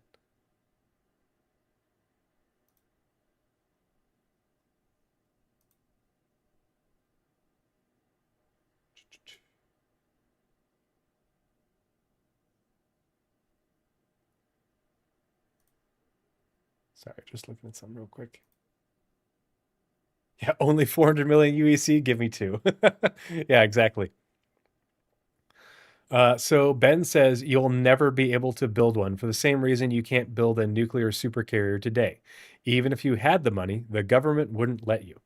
And this has been a theme with the UEE for a very long time. As Paul Astropop would say, they are not the UEE is not the good guys. They're not necessarily the bad guys, but they're definitely not the good guys. And even though we've gotten rid of the Mezzers, there's a lot of essentially like not Mezzer holdovers, but there's a lot of the UEE that's still left over, that's still intact from that era. The UEE is not some benevolent, super trusting government that would be like, oh yeah, sure, you seem like a good guy. Yeah, you guys can totally build, we'll totally give you the designs for our largest capital ships at a time when we're embroiled in a fight for survival with the Van Duel. Don't worry about it. Yeah, we'll give you the latest and greatest, even though we only sell demilitarized versions of our javelins and Idrises that are hundreds of designs that are hundreds of years old. Come on, guys. You don't have to be outside the law to get the stock Bengals, though. The idea is that we've seeded a couple of them out there in the universe, rendered derelict by a Van Duel or other attack. Players can go out there, find them, and fix them up. It's basically a conceit to get around the idea that the UEE would never actually let someone have such a ship. I'm from the government, and I'm here to help.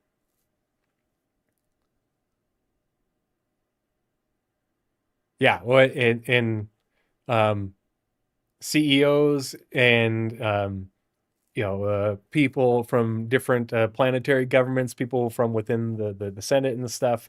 The parties that were active during that period are still active today.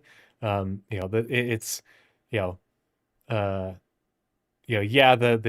Mezzer dictators are gone, but the tiger hasn't entirely changed its stripes. Better, but not great. There's still a lot of room for improvement in the UE. But that's why, If you want Paul to go off, go hang out in Paul's chat, Astrobub, Astrohistorian, and ask him to describe the UEE. Ask him if the UEE are the good guys. Ask him if you're a UEE civilian, if we live in a dystopia or not. And you'll get the answer that, it's kind of a silly idea that we'd be able to buy them, let alone build them. And then people will say, well, they said we'd be able to build Bengals. And they didn't say that. The 1.0 presentation did not say you'd be able to build a Bengal. They showed a Bengal for scale and said you'd be able to build your own capital ships. That's it. Take CIG at their word. Not what you think they said, what they actually said. Because if you go up to Jared and say, you said we'd be able to build our own Bengals, he'd be like, we didn't say that. We said you'd be able to build our own capital ships. That's what was said. Go watch the video. We just used the Bengal for scale. Yeah, read the fucking fine print, folks. If you don't want to be disappointed, understand the context and understand what was actually said verbatim. The truth will set you free. Do I think we'll be able to build our own Idrises? Yes. Do I think we'll be able to build our own Javelins? I wouldn't be surprised. Do I think we'll be able to build our own Polarises and other ships like that? For sure. Do I think we'll be able to build our own cruisers and escort carriers and battlecruisers, these latest generation ships? No, not at all. Hey, Paul, are the UE the good guys flying your favorite ship, the Redeemer? Yeah. Oh, geez. Oh, man. Yeah, you want to get him red as a tomato? That'd do it. And if you haven't watched it, Paul, I think it's only to members right now, but on Space Tomatoes channel, I don't remember, I think it's Space Tomato 2. Yeah. He just had Paul on his podcast yesterday. So it should be going up for everybody here soon. So check that out. Obviously, always a good listen to or good watch to hear them talk. Yeah, the UE doesn't want them used against them. It would be like training soldiers of another country that comes back later using that training against you. You can disagree all you want. I'm just saying this is what was said. This is what was said. That's what was said. Good old Wingman's Hangar from April 30th, 2014. And again, these aren't the only times these sorts of things were said. I can find multiple versions. I'm just not going to bore you with repeating it over and over again. But let's see what they say here. From Knight's Landing, is there really any chance that a player is capable of finding one Bengal carrier? How would the UEE react when they notice one of their ships being manned by unauthorized operators? And if you're not in too much trouble, could you be hired by the UEE if you and your crew are proven elite carrier operators? That's a lot of questions. It is. So let's answer the primary one first, which is that it's not like you go, around the corner and they're parked right behind the fence. Where do they keep the nuclear vessels? So it's probably going to be, we're talking down in the fringes somewhere. Maybe out in Vandal space, a carrier that lost a battle. That's a little banged up. We'll call it a fixer-upper. A fixer-upper, okay. And so if you want to refit it and get it back into working shape, and that's going to take some effort and some defending it, then, yeah, you could fly it around. But it's not like you can bring it back and park it in the front yard and say, hey, look, we want to be your buddies. It's not going to happen. All right. From Gorlock. It's not going to happen. And this isn't the only time they've said this. Now, obviously, they haven't talked about it recently, but they reiterated these same statements. It was like a theme across the company. Multiple devs from different disciplines are like, no, that's silly. Yeah, you could find one derelict and bring it back into service, fix it up, and you could fly it, but you're not going to be able to go parade it past the UEE in their space and and not not get shot at. That's the idea. And then here, let's listen to this one. This is 10 for the Designers, episode 5 from 2015.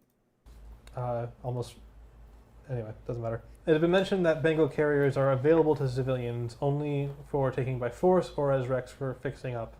Would the Crucible-based external repair structure be typically used in that process? to the point where it can move itself to a place more suitable for an overhaul than the presumably dangerous place it was found in. So, a crucible, not by itself. I mean, Bengals are giant ships, so that's going to be something where you and a few friends in multiple crucibles are going to want to sort of roll over to that thing and start getting it fixed up, because if you've managed to make one of those things dead in the water, that's no small amount of damage that you're going to have to fix up on this thing. Yeah, the Crucible will be able to perform repair actions on things like the Bengal. They'll be able to repair hull damage, fix up breaches, do component repair in the field to a much greater degree than you could do by hand. However, the Crucible is limited in its cargo space. And there are some components on the Bengal which are larger than the Crucible can carry. So if one of those is broken beyond repair and must be replaced, then you're going to have to find a way around that. It won't be a single Crucible job. I don't see that being the case. Okay. So obviously they talked about this same concept again. It's a gameplay idea. But it's something that's been reiterated multiple times by multiple devs that like this was the idea that they had for how players would be able to get the playable, flyable Bengal in the verse. But that you wouldn't be able to just buy one from the UEE, which and you wouldn't be able to just build one either. The Puppet, they didn't say that you couldn't, but they didn't say you could. They just said build capital ships, and they showed I think they just used the Bengal for scale to show you how big the station is. And we're going to talk about my insane theory for that ties all this together once we get to the very end. I'm coming to a point. We're just taking a long way to get there, so we can get a lot of really good context. But again, like I just said, there's probably like 5 or 6 more different references to, you wouldn't be able to just buy a Bengal or build a Bengal. The UEE wouldn't let you just keep it if you brought it back into UEE space. They talk about it multiple times throughout the development. Like, this is something that CR talked about, where, that you'd be able to find it derelict in space and put it back into service.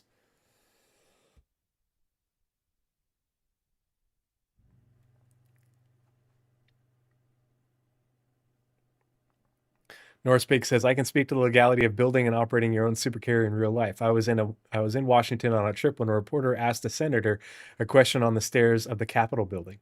Did they ask if you could? Yeah. It's a silly notion. And then people are like, oh, well, it's a game. And it's like, okay, but believability. Why does that matter? Because it matters to CIG. They've said it hundreds of times. Like it's a constant theme throughout development. And so going back to selling the Battlecruiser. So Jared has, we've basically come to the conclusion, I think it's a pretty solid conclusion, that the concept for the Battlecruiser is going to be coming at Invictus launch week. It's a pretty, it's looking like a pretty strong likelihood. And, I'm against selling it. I think CIG does need to take their reputation among the wider gaming community seriously, especially going into, a lot of people are assuming that we are going to get an announcement. I think we're going to get an announcement regarding Squadron 42 in the not too distant future, whether it's at Level Up, whether it's at, which is next week, by the way, whether it's at Invictus Launch Week, which I think would tie in really well with showing us the concept of what the Battlecruiser would be, and more. But I think it would be absolutely shooting yourself in the foot to, hey, right when we're about to start, potentially marketing Squadron 42, or not far away from marketing Squadron 42. And marketing that, wanting to do well, and then wanting that to funnel more players into Star Citizen, I think it's a pretty terrible idea to sell a JPEG. Because again, it's a concept. Like, not even in production yet. We know the Javelin is practically done, or largely done. We just know we're not going to get it until after Squadron per John Crew. But to go from selling a Javelin for $3,000 or whatever it is, that we've already seen the interior of, we've seen it flying around in the PU, to selling a concept JPEG of something far larger than a Javelin for ostensibly more than a Javelin, that we don't know when it's going to be coming, whereas the Javelin, we've been told it's coming after Squadron 42, and we know Squadron 42 is coming this year, ostensibly. I think that is a fucking terrible idea for CIG's image in regards to the wider gaming community. Like, if you want to restart all the pitchforking regarding pay to win and scam and corporate greed and all that, that's the way you fucking do it. Is you sell a concept of a ship bigger than anything you've ever sold, more powerful than than anything you've ever sold, which, like we've talked about, that would be in lore a brand new design, a brand new Anvil design of a ship that's far larger and more powerful than the Idris and the Javelin, which are designs that are hundreds of years old and sold as demilitarized. It makes zero sense. None. Yeah. Eric Wollaston, we are getting to the funding part. That's what these tabs are about. Because we do know lots about the funding. We know all about the funding. We know plenty about the funding. And that's why, again, it's shooting yourself in the foot to sell the Battlecruiser. It's not shooting yourself in the foot to use the release of the Battlecruiser and others' concept and the gameplay that goes with getting them in order to sell the game. That's a different thing entirely.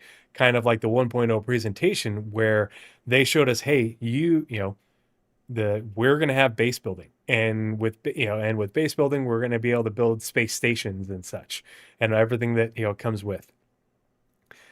They didn't monetize the space stations. They didn't sell the space stations. They didn't sell the bases. It's the gameplay that sells. That's why CIG has been making so much more money this year and last year, is because of gameplay and making the game, not just selling JPEGs. Oh, I don't think they're desensitized to that at all, Sandy Sanderson. Not in the slightest. They pulled goddamn flight blades from the store. Flight blades. A microtransaction. They pulled those from the store because we made a stink about it. And you think that they are desensitized to the way the wider gaming community feels about them at a time when they're about to start marketing Squadron 42? You think that CIG is that out of touch? Like, I mean, it's possible. I just don't think they're that fucking stupid. I think if you really want to put a rein on the parade of marketing Squadron 42, you sell the Battlecruiser for $5,000, $6,000, $10,000. It is because of the uproar. It was in Zylo's post. They said, hey, we miscalculated. We made a goof. That's why they pulled them. That's why they stopped selling them. It's that was the reason, is because there was a lot of community backlash about selling that, but if we look at the funding, there's no reason to sell it. There's no reason to take the risk of selling that, because the other thing is, if you think about it, they sell dozens of Javelins a year. Dozens. Not hundreds, dozens. Hundreds of Idrises a year, and dozens of Javelins, per the last estimates. Because they scale how many they sell and how many waves and everything based off how many people are in the game in order to keep that. Okay, Sandy Sanderson, though, that's conspiracy theory thinking. Obviously, I don't engage in conspiracy theory thinking. I take things that CIG says at face value, and I take them at what they said verbatim. Yeah, some things don't sell well when they don't pull them from the shop. They're still in the shop. But, and maybe they didn't sell well and they got a bunch of backlash, yeah, I wouldn't be surprised if the Battlecruiser is, if they did sell if it was between $4,000 and $10,000. And some people have suggested, well, they could just sell the blueprint. That's worse. That's worse.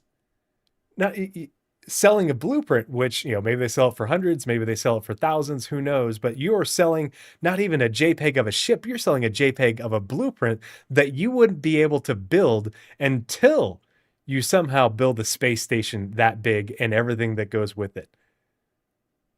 Think about how unattainable the goal of having your own space station is for the vast majority of players.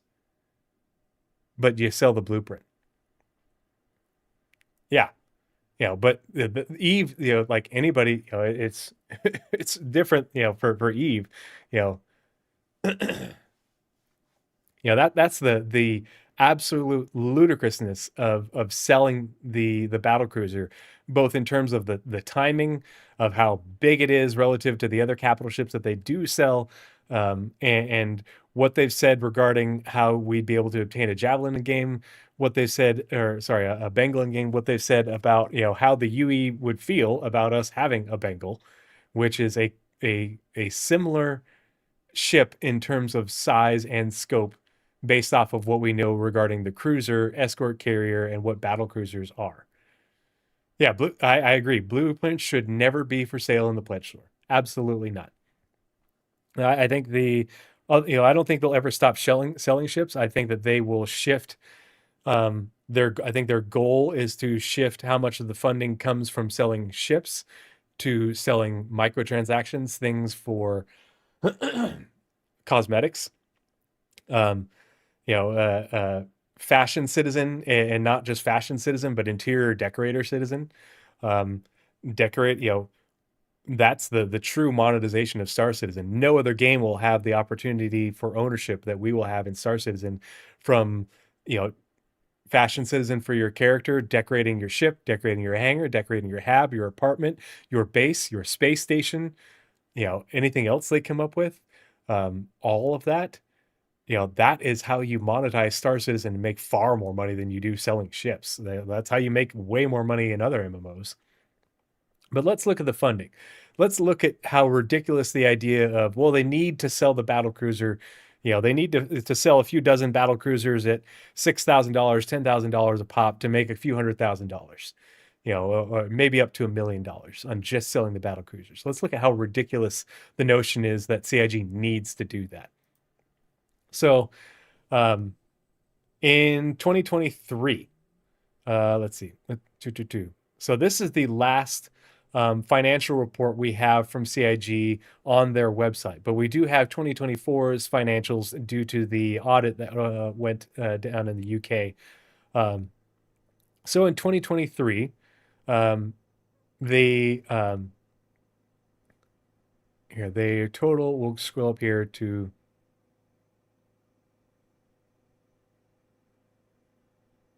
income. In 2023, their total income from subscriptions, other income, which includes tax incentives, which is a big reason why they've restructured and sent so much development to the UK and Germany and everything.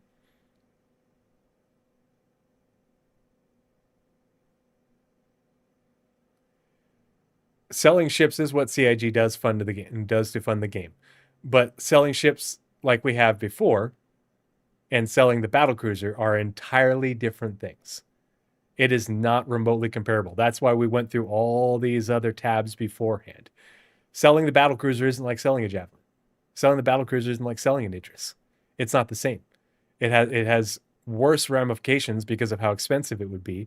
It has worse ramifications in terms of pay to win because of how big and powerful it would be. It has worse ramifications due to when they would start selling it around the marketing for Squadron 42. and if they kept a similar, some sort of similar ratio for how many they would sell to how they do the Idrises and Javelins, they wouldn't sell a whole lot of them, which means they wouldn't make that much money.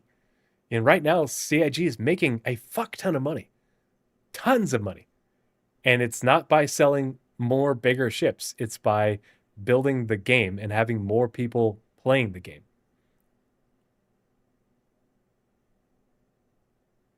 Yeah, they make way more money.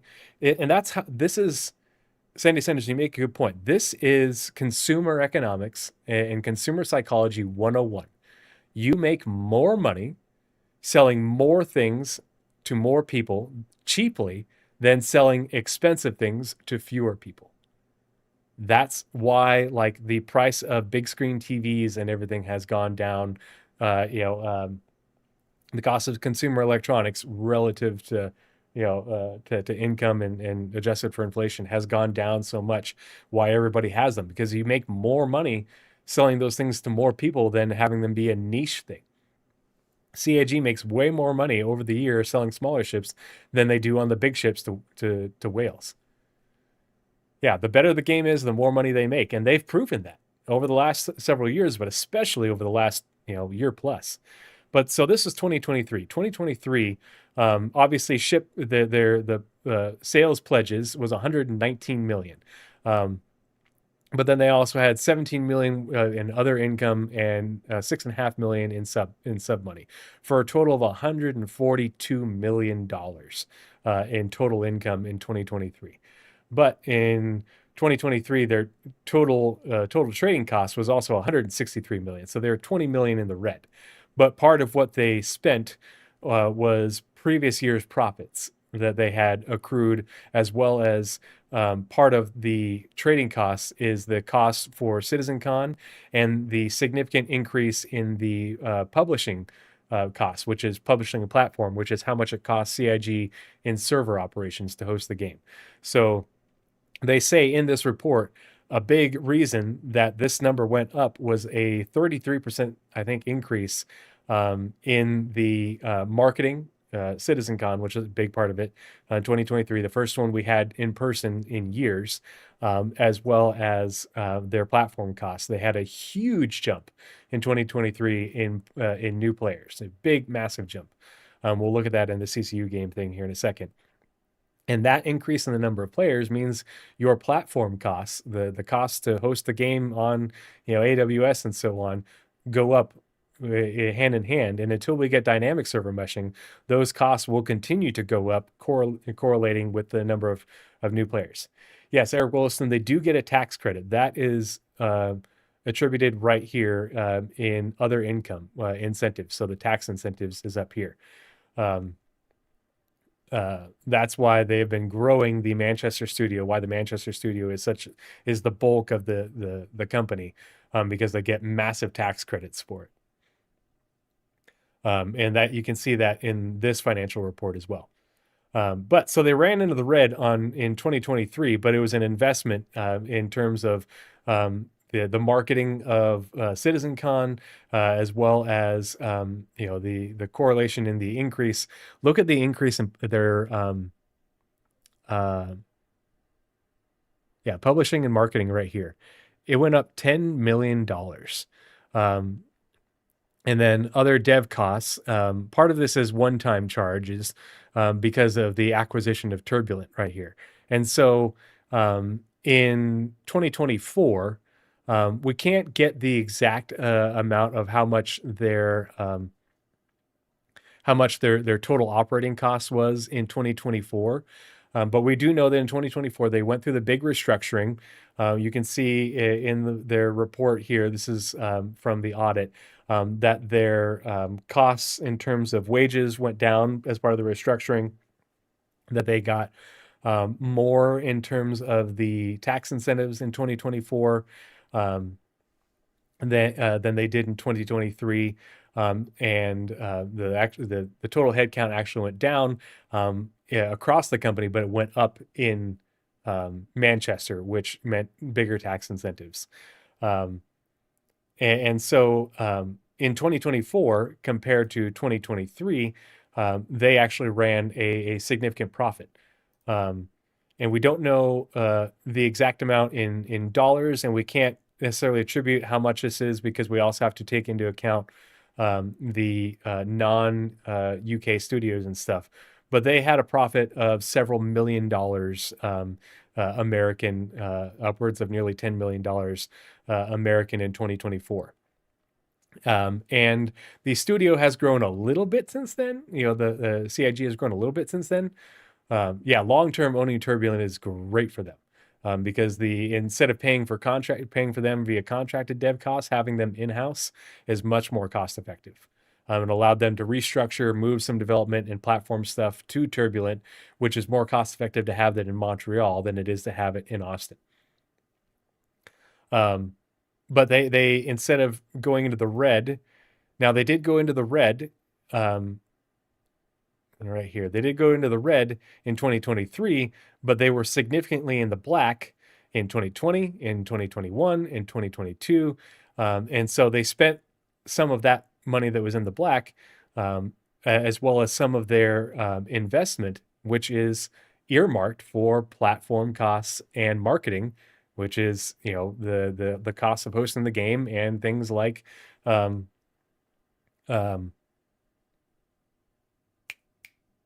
CitizenCon. That's what that money is for, along with the marketing campaign for Squadron 42. But they still had all this money on hand in 2023. They added to this pretty significantly in 2024, that we can see in this report. But then let's look at, we're going to refresh this. Let's look at the CCU game funding dashboard for 2025 and then see where we are for 2026. So this is where we were in 2024. They made just a hair less in income in pledges than in 2023, but they actually had more in tax incentives, and their operating costs went down pretty significantly in 2024, which is why they went from being in the red to being back in the black. But then let's look at 2025, and this is just pledges. Yeah, the reason they got their own mocap studio is it saves them a lot of money, and it's also a source of revenue. When they're not using it, they rent it out. In 2025, in just pledges, this isn't including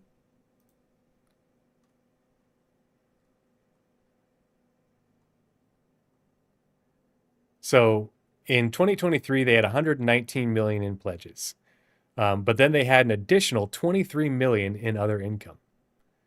And so even if we know it's more than that for subs, and we know that it's more than that for the other incentives in 2024.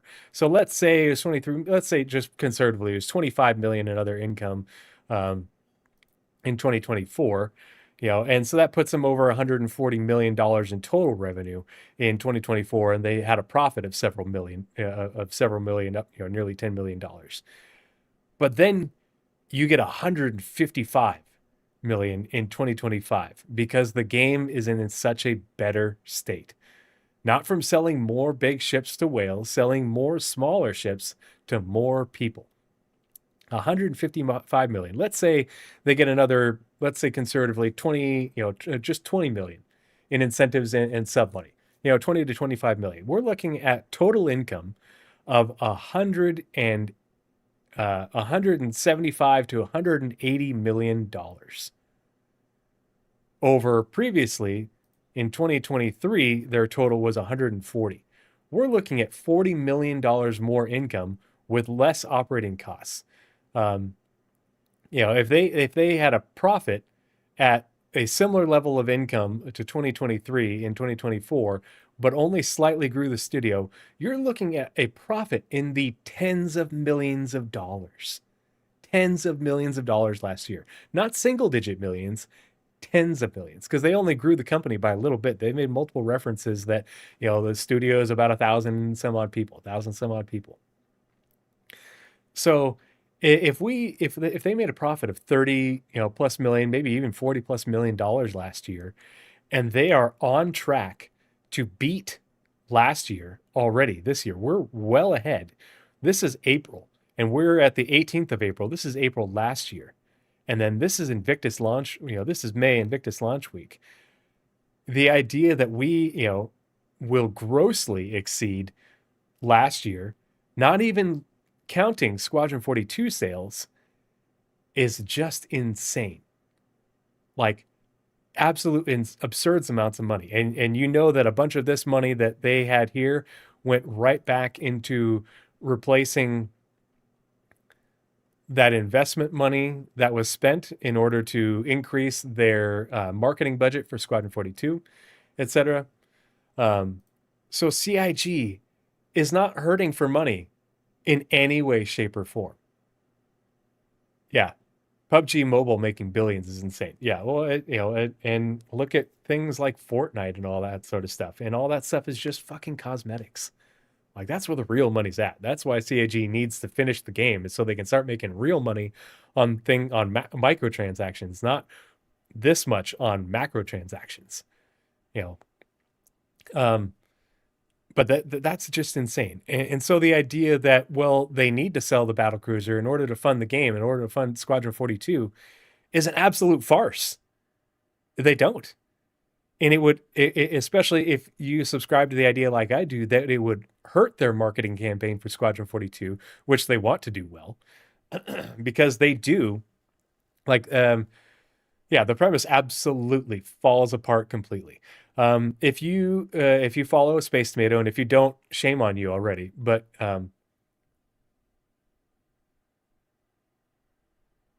no, it doesn't separate it via game packages versus other pledges. It just gets all lumped together. Yeah. The only way they separate it here is sales, pledges, and counter. Does anyone have an idea what counter means? But then sub money is right here, which is pretty crazy. They make millions of dollars in sub money, and it goes up every year. We don't even know what that number is, 3 years, 2 years, 3 years later, but it went up hundreds of thousands of dollars every year. It went up 1.2 million between 2022 and 2023, which is nuts. But yeah, the idea that they need to sell the Battlecruiser in order to fund the game is just crazy. I'm not going to link it right now, but I'll put in the show notes. But Space Tomato did a podcast with a guy who works in finance and investing.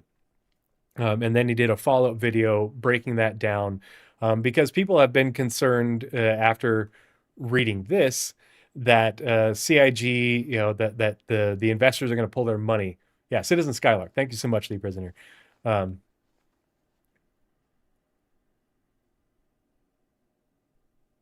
Yeah, Jade Cynic, that's a great point. Yep, absolutely.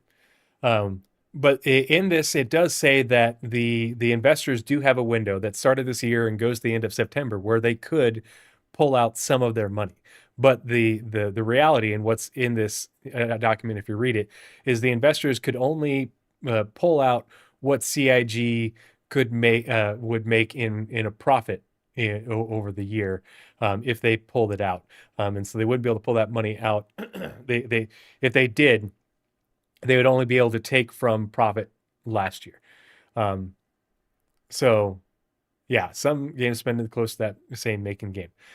So the investors could right now take some money out, withdraw some of their investment out of CIG, but to do that before the launch of Squadron 42, and after CIG had their biggest year by a landslide ever, and they're on track to beat that year, would be financial suicide. Like, their shares are growing in value every year. They grew a ton last year. They're going to grow more this year, especially if this is where we're at, not even including Squadron 42.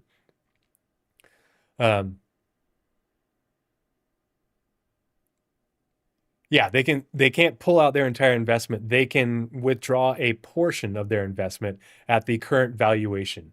Which is pretty significant, because when they made their valuation, their initial investment and their second investment in 2018 and 2020, the company CIG was valued at about $500 million, and they were only making 37 million in pledges. I think their actual revenues were close to about 50 million. CIG isn't on the stock market. Nope. They're not publicly traded. They're private. Essentially, they have private ownership where they own shares.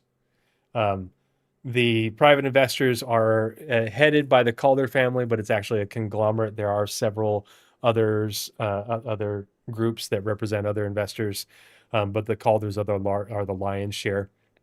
But then Chris Roberts is the largest shareholder, and that's why he has the controlling interest of the company. Aaron Roberts has a significant amount of shares.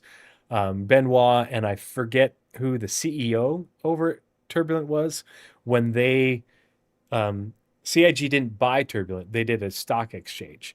And so Benoit and the other founder of Turbulent got, I forget how much of a stake in CIG in exchange for CIG getting a 100% stake in Turbulent. And that's how they merged them. Yeah. So obviously, like, the valuation of CIG has gone up because they substantially since 2018, since 2020, just based off of how much they make in revenue, but not including their assets, which is Star Engine, the Star Citizen IP, Squadron 42, all that. So like if they did pull out their share, the percentage of their shares that they're allowed to pull out. Oh, thanks so much for the follow. Part of the crew, part of the ship. Part of the crew, part of the ship. Part of the crew, part of the ship. Yeah, Luiso Pereira. Yep, yeah, it would be, unless you needed the money for something else ostensibly more important. Like, because, I mean, if they did pull out right now, they're obviously going to make a lot of money on their initial investment. But if they pull out right now, they're going to miss out on what comes next. If CIG, even if they make this much money this year, it's based off of an average of the last 3 years. So if they had, if they pulled it out this year, it would be based off the average of 2023, 2024, and 2023. But then if CIG makes this much money this year in just without Squadron 42, that average goes up substantially. And then if we add in Squadron 42 sales, like, it goes up a lot. And so it would make no financial sense to pull out now. So yeah, the CIG doesn't need to sell the Battlecruiser to fund the development at all. But I am of the opinion, and it is strictly my opinion, that the hype of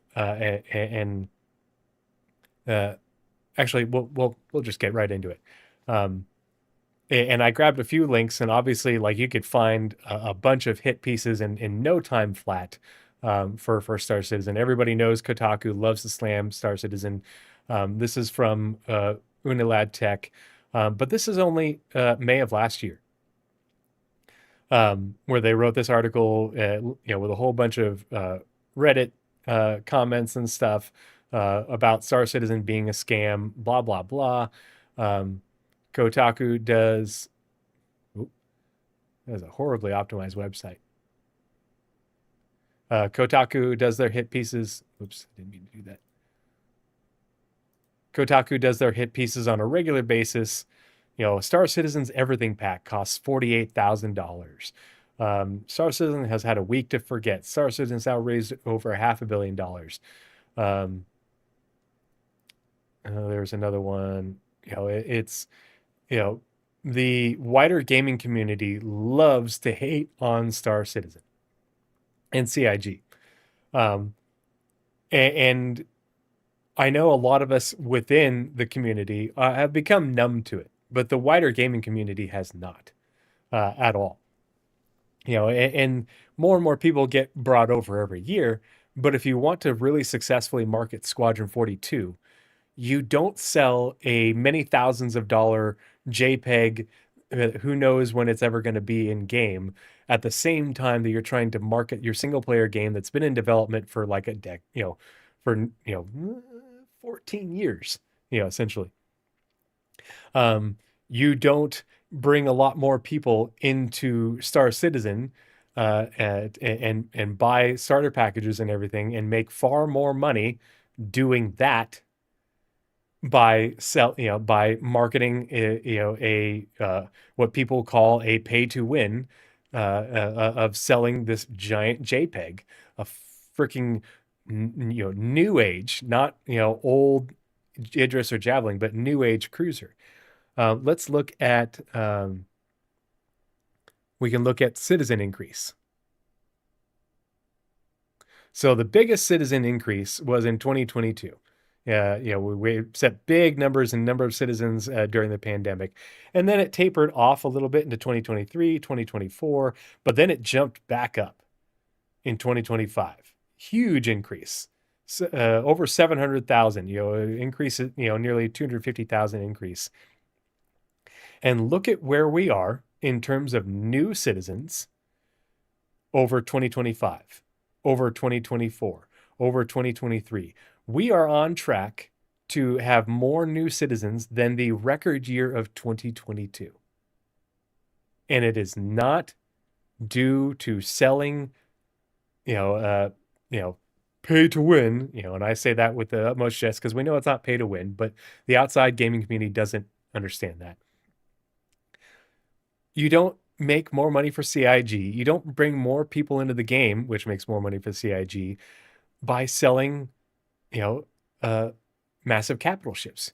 You do it by making the game, by completing Squadron 42, by showing progress, by releasing features, by making the game more stable. And this is the result. We have, had a huge increase in new players last year. We're on track to beat the biggest year ever already this year by a fair margin. And we're definitely beating the last several years.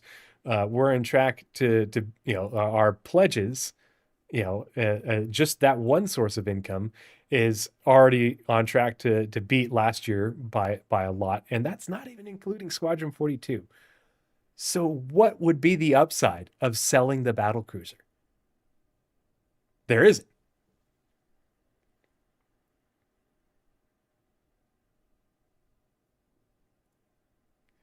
Luiso Pereira says, the problem, I think, correct me if I'm wrong, is that they have to sustain a big, solid, heavy structure. So how to keep the development in the path they are on now? We have seen more delivery in the last 8 months than 2024, for example. No worries. It's yeah, I'm a big stats guy. It's a big part of my formal education, a big part of my professional background in terms of clinical research.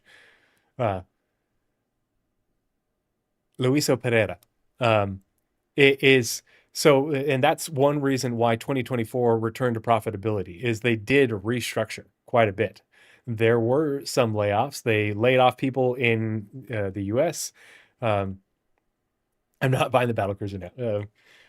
They laid off people in the U.S. They hired additional people in Montreal and Frankfurt in the U.K., where it's more cost effective for them to do so. We didn't have another in-person CitizenCon.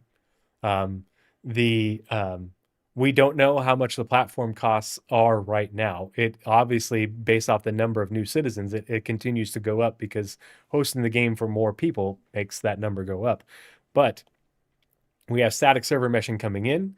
The goal is for dynamic server meshing to come in, and that is when the relationship of additional players to increase platform costs will change, in that more and more players will be able to come in, will have larger shards without a commensurate, the same relationship in the increase in platform costs that they've been experiencing year over year. Because of far more efficient use of server resources. That's one of the big reasons. That is the big, one of the biggest reasons, pardon me, along with the very large scale of dynamic server meshing, is to have the most efficient use of server resources, which are costly, for CIG, because that's a huge line item. Absolutely. And like we just looked at citizens, if that line item, went up 10 million from 2022, and it, that line item, it was platform and marketing.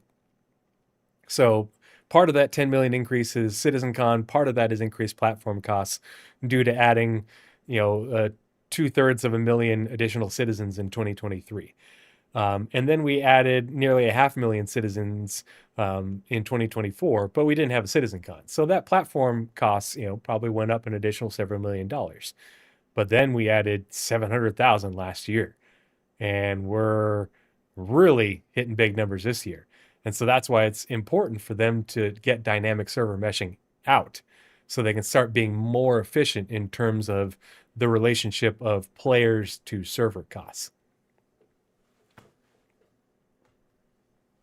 But Eric Wollaston, they don't need to sell it. They don't need to sell it. They just need to make it, they just need to tell us how it will become flyable. That's all they need to do. Because that's all that it says in the stretch goals.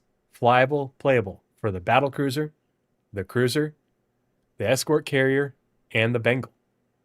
That's why they had the idea that you wouldn't be able to buy a Bengal. You wouldn't be able to build a Bengal. You'd be able to find it out in the verse. And I think that they're going to, my tinfoil hat theory is that and we're going to wrap this up with my tinfoil hat theory. This is my tinfoil hat theory, and this is also what I'd like to see. And I'll explain why. My tinfoil hat theory is that they are going to revive the idea of finding these, what I call super capitals, the Escort Carrier, the Cruiser, the Battlecruiser, and the Bengal. They're going to revive the idea of finding these derelict out in space. And at Invictus Launch Week, they will prepare a demo of what that looks like, just like they did for the base building, space station building demo. Because I think that they're going to tie those together. I think that's what they would tie those together. Hey, no worries, Eric Wilson, totally okay. Obviously, the VOD will be on Twitch. You're on YouTube. You can rewatch it on YouTube, but I will also re-upload it a little bit edited on YouTube. And when I do that, the description for the YouTube will have a link to the Google Doc for the show notes.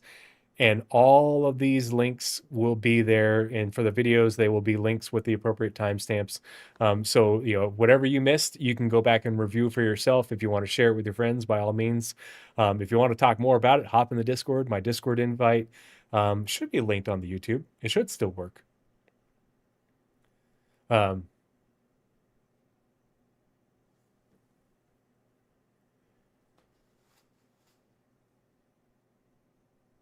Oh yeah, Luis Pereira, they're always going to depend on funding. They're going to have to continue to sell ships, but they're also going to. I did a big podcast segment on this several years ago, writing a book here. But I think the continuing funding model, the ongoing funding model for CIG is not only making the additional episodes of Squadron 42. It's not only selling, continuing to sell ships, but probably at a slower pace eventually over time. Northern Trooper, I'm sorry, I need to put that in there. Is that a greater emphasis on microtransactions as the gameplay comes in that supports them. And that's why I think that we're going to see far more microtransactions for aesthetics, for not only our characters, but for our ships, for our hangars, for our habs, for our apartments, for our bases, for our space stations. And that's how they will monetize the gameplay of those things versus just buying ships. Obviously, they'll still keep selling ships, but I think that the sale of ships, within that pledge bubble will shrink as more and more sales of the microtransactions, less macro transactions, hundreds of dollars on ships, and more microtransactions, $1, $5, $10, $25 on paints, skins, furnitures, the things you could buy for Dune, to customize the look of your base. I think Squadron is going to do well. I think episode 2 and 3 are going to do better. I think Squadron will sell in terms of total copies, which is to include the people that have already bought it, which is probably 1 to 2 million. I think Squadron will probably be equally successful to Starfield in terms. Starfield sold like they're estimating like 3 to 5 million copies.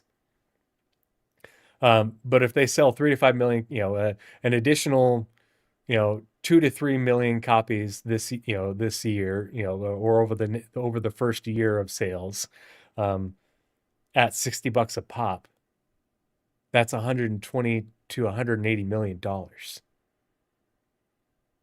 without publishing costs. That would nearly double their, and I feel like I'm being conservative.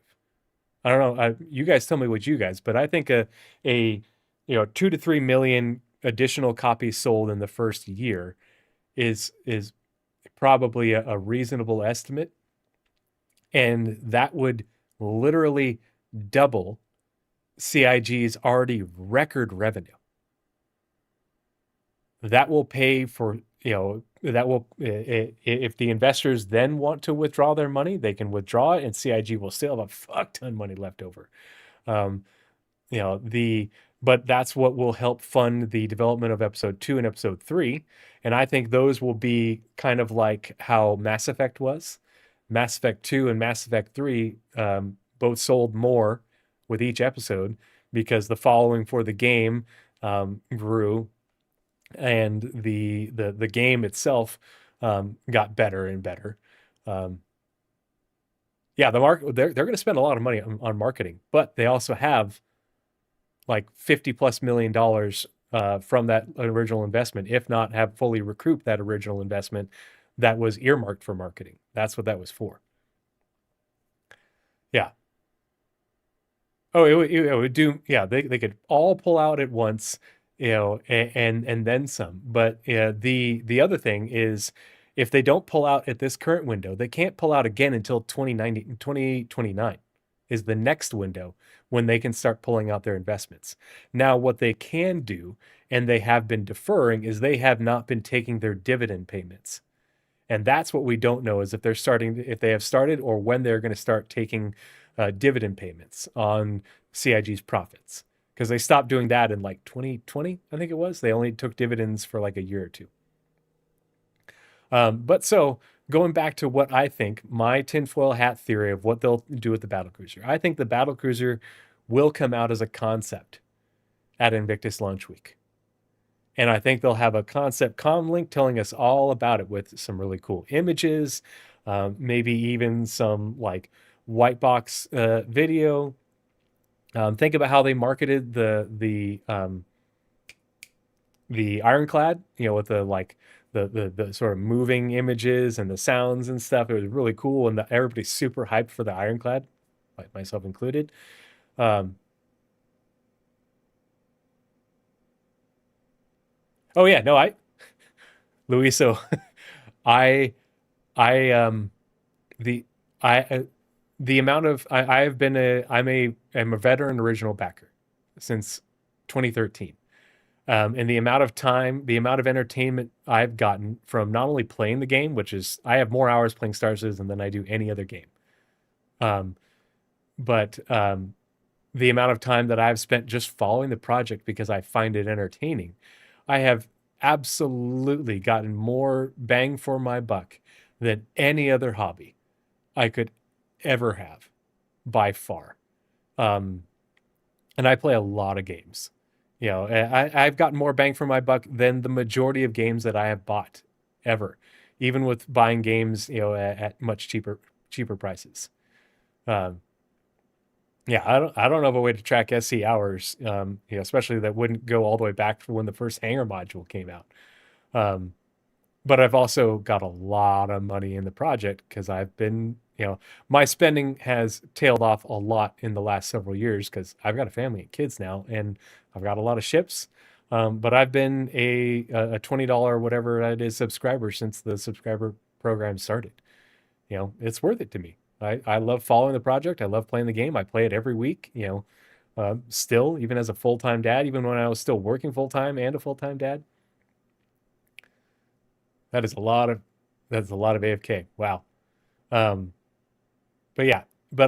I think that we will get the comm link and, sort of like a behind the ships type thing for the Battlecruiser. but I think that they will release that concept while also telling us how they intend for us to get the battlecruiser, the cruiser, the escort carrier, and the Bengal in game. I think they're going to revive the idea of finding them derelict. I think that they could do a really cool mock-up, given that the Bengal, the cruiser, and the escort carrier are already in engine, essentially in game. I think they could do a really cool mock-up of finding one of those derelict out in space, and repairing it in order to get it just flight worthy enough to then bring back to your space station to bring back into service. I think that's how they tie it together. I think that's how they take that space station gameplay and you could build an Idris. You can earn the blueprint for an Idris because they're for sale on the civilian market. But you could also build this space station to then support your operations to go find these derelict super capitals, and then do the basic field repairs to then limp them back to your space station, and then repair them. Because they talk about how you won't be able to repair your capital ships unless you go to a capital space dock.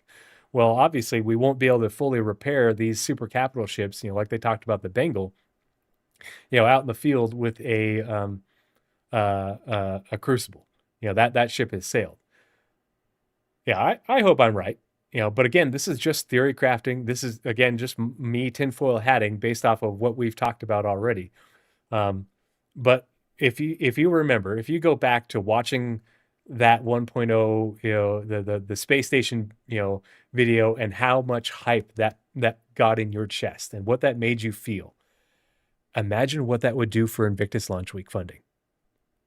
Imagine what that would do for funding for the rest of the year. Look at what that has done along with building the game over the last year and a half. Well, look what that's done for the new players and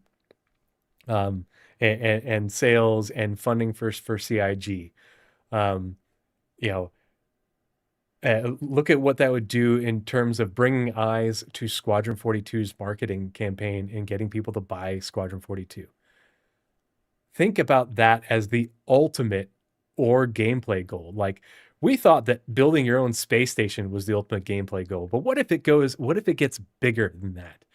And not only do you build your own space station, but you build your own space station to support, to provide support for your org, to then take it to the next level. And then you bring one of those super capital ships back, and that's the cornerstone of your fleet. Maybe you don't get a Bengal, but maybe you get a fucking escort carrier. That thing's fucking huge. It's way bigger than a Javelin. Think of how many fighters and bombers you can launch from an escort carrier. You guys saw the guns on the bottom of that thing.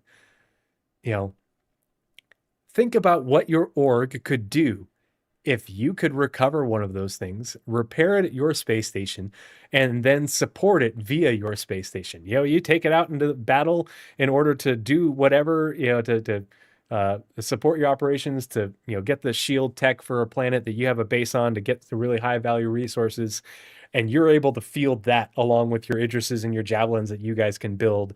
And then after they get damaged, then you limp them back to your space station, and you get the resources to then repair them and put them back into service. Like, that's the fucking dream. The dream isn't to buy the battlecruiser. The dream is to be able to go out into Vanduul space and risk it all to playing cat and mouse with Vanduul patrols to provide protect your repair fleet, to get it back into service, or get it flying enough to just limp it back to your space station in the null system that's outside of the reach of the UEE. And then you undertake the task and the logistical challenge, and the gameplay, the repair and industrial gameplay of how the fuck do we fix this thing? It's full of holes. It just barely made it through the jump tunnel. It almost exploded going through quantum, but now we got to fix it up. That's the dream. That's how you build hype. That's how you sell a lot of freaking pledges. That's how you sell a lot of copies of Squadron 42. That's how you absolutely blow these pledge, these citizen numbers out of the fucking water. Because with Squadron 42 coming this year and dynamic server meshing, and us taking on a Vandal, it was a destroyer, right? That's what they said about the ship in at the end of the tactical strike groups. You know, what happens in tactical strike groups when, you know, what's the next level of tactical strike groups? How much, we're going to go, casually do the tactical strike groups because we're going to bring our Battlecruiser and it'll be a cakewalk. But we want to get, this or that. Like, holy fuck. Or what's the next level of tactical strike group? What sort of gameplay can CIG build onto what we just talked about of being able to recover these super capitals and then use the org infrastructure you've built to then put them back into service? Where do they take things like tactical strike groups and build upon it from there in the wider universe of Star Citizen as they continue to build the game, where they build opportunities to use these things? And it's like, yeah, your org could field a whole bunch of Idrises and everything, and they're going to get their asses kicked. But what if you bring some Idrises and Javelins escorting a cruiser, a battle cruiser, a Bengal maybe? That's the dream. That's what sells Star Citizen. Even if you don't ever get anywhere close to being able to participate in that kind of gameplay, just knowing that it is there, that it's real. That's what CIG needs to do. And maybe they're what I think would be fucking morons and they sell it, or maybe they're really stupid and they sell it as a blueprint. But I see the potential for how all of us and countless other gamers our minds would absolutely be blown if that's what they were building towards. If they build beyond bases and space stations, into this next level, because that's what they've been doing. They've just been building and building and building, and it just keeps on going. And people call it scope creep, and I say it's great fucking game design. But yeah, you can't see my tinfoil hat, but it's on there. That's what I think. That's what I'd like to see. That's what I hope CIG will do, or something along those lines. In my heart of hearts, I feel like it's more the right thing to do, both for CIG, but also in terms of building goodwill to not only us backers, but also the wider gaming community, to work on developing gameplay and market the gameplay, not just the ships. And I think it's working, and I think that they can take it. I think CIG has the ability to take it to the next level, but we will see in a month. So that's all I have for this evening. We've got nearly 50 people between YouTube and Twitch. Hold on, let me look at this real quick, because I just want to say how much I appreciate you guys, because this is having this many people watching live without having been rated is a record for me. I have never had this many people. 4.8 next month. I've never had this many people watching live. Part of the crew. Hey, thanks so much for the follow. Part of the crew, part of the ship. Part of the crew, part of the ship. Part of the crew, part of the ship. And if you're not already subscribed on YouTube, please go over there and subscribe as well. And if you're not in the Discord, part of the crew. And the link, sorry. Part of the crew, part of the ship. Part of the crew, part of the ship. Part of the crew, part of the ship. And if you're not in the Discord already and you want to join the Discord, I'd love to have you. Will you guys test out the links in my on my YouTube page as well as on my Twitch?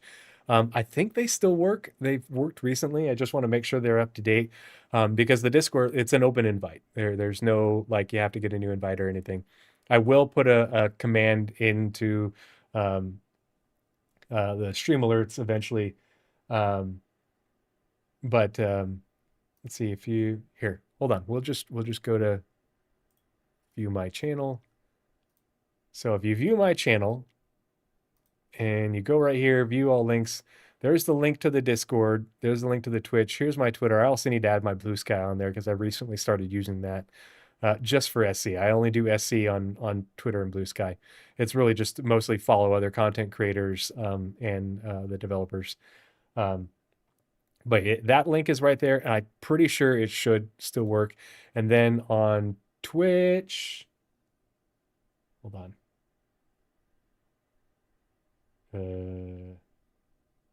Actually, here we'll just go to Twitch. It's muted. Look, there's me. If you scroll down, where is it? Right here. Under the About part, there's a link to my YouTube, a link to the Discord, and a link to the Twitter as well. So if you want to join the Discord, if you want to click on one of those and just let me know once you join us that it worked, I'd appreciate it. But thank you so much for oh gosh, somebody subbed this evening. I really appreciate the sub. I know there's a lot of new people hanging out here this evening. And again, I really appreciate you guys. The talking with you guys in chat has been really awesome. A lot of new faces, a lot of really good points being made. Really good discussion.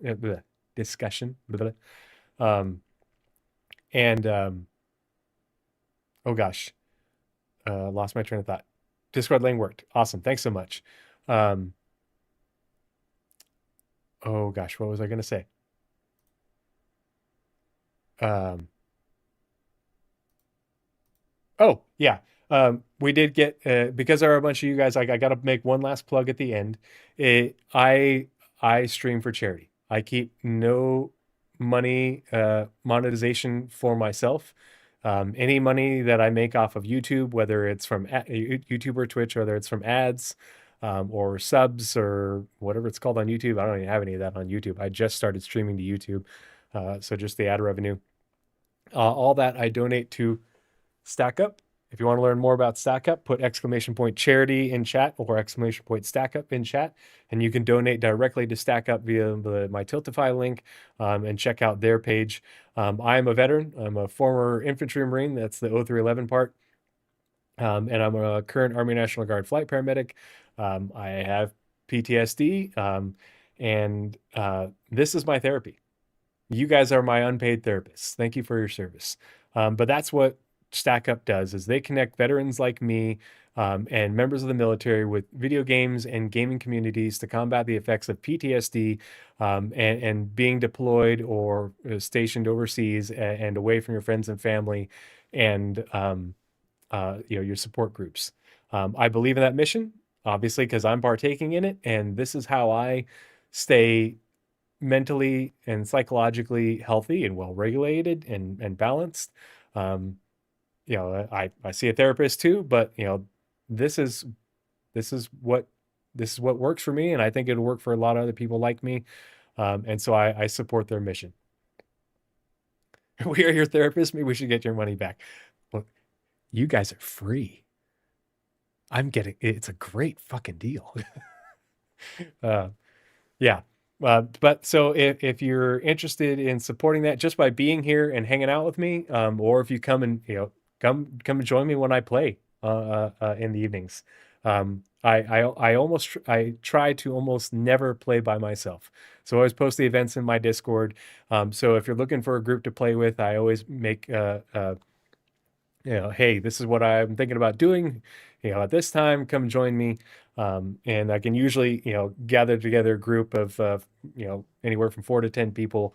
And I usually do that at least once a week, if not multiple times a week. Sometimes I'll do a 0 to hero as well, because I have one of those accounts. But it's usually, but I also play co-op games as well. So sometimes I'll be like, I feel like playing Starship Troopers or Helldivers or some other co-op game that recently came out. Well, you do get what you pay for. So, realistic expectations, Cindy. Yeah. But yeah, that's all I have for this evening. Just this one segment, but it's kind of a long one. I appreciate you guys all sticking around. Thank you so much for all the support. Oh, that's what I was going to do. I've got the streams up on, let's see, there's 28 people right now on Twitch, and on YouTube, there is 17 people watching right now. and it's been 18 people watching.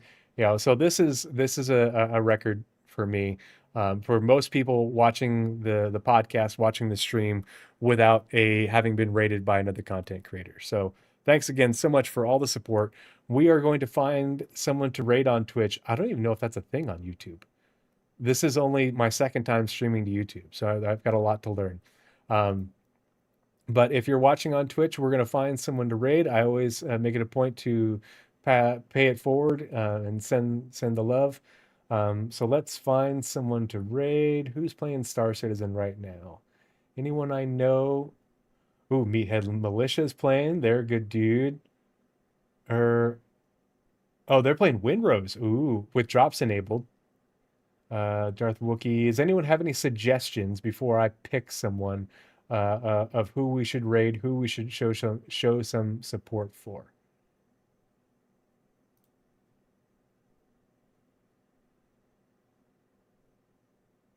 Oh, thanks so much, Lisa. I really appreciate the support.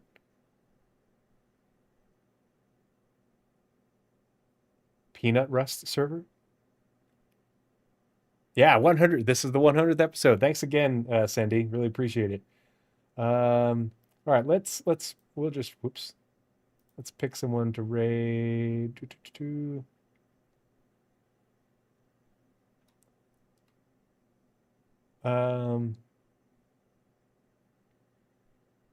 We'll do Meathead Militia. They're playing Windrose. Do you guys mind if we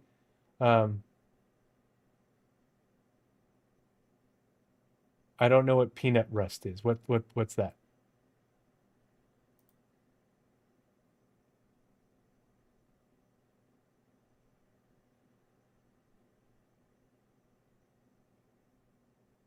Yeah, Tree had to read the long ones.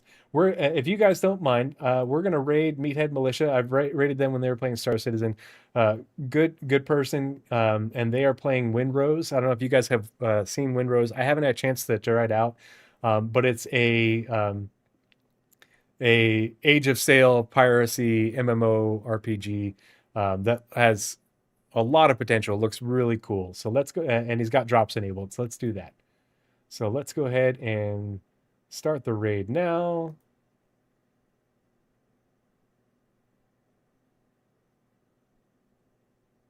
And 3, 2, 1. Raiding now. All right. Cheers. Goodbye, everyone. Thanks again so much. Have a good night. I'll see you soon.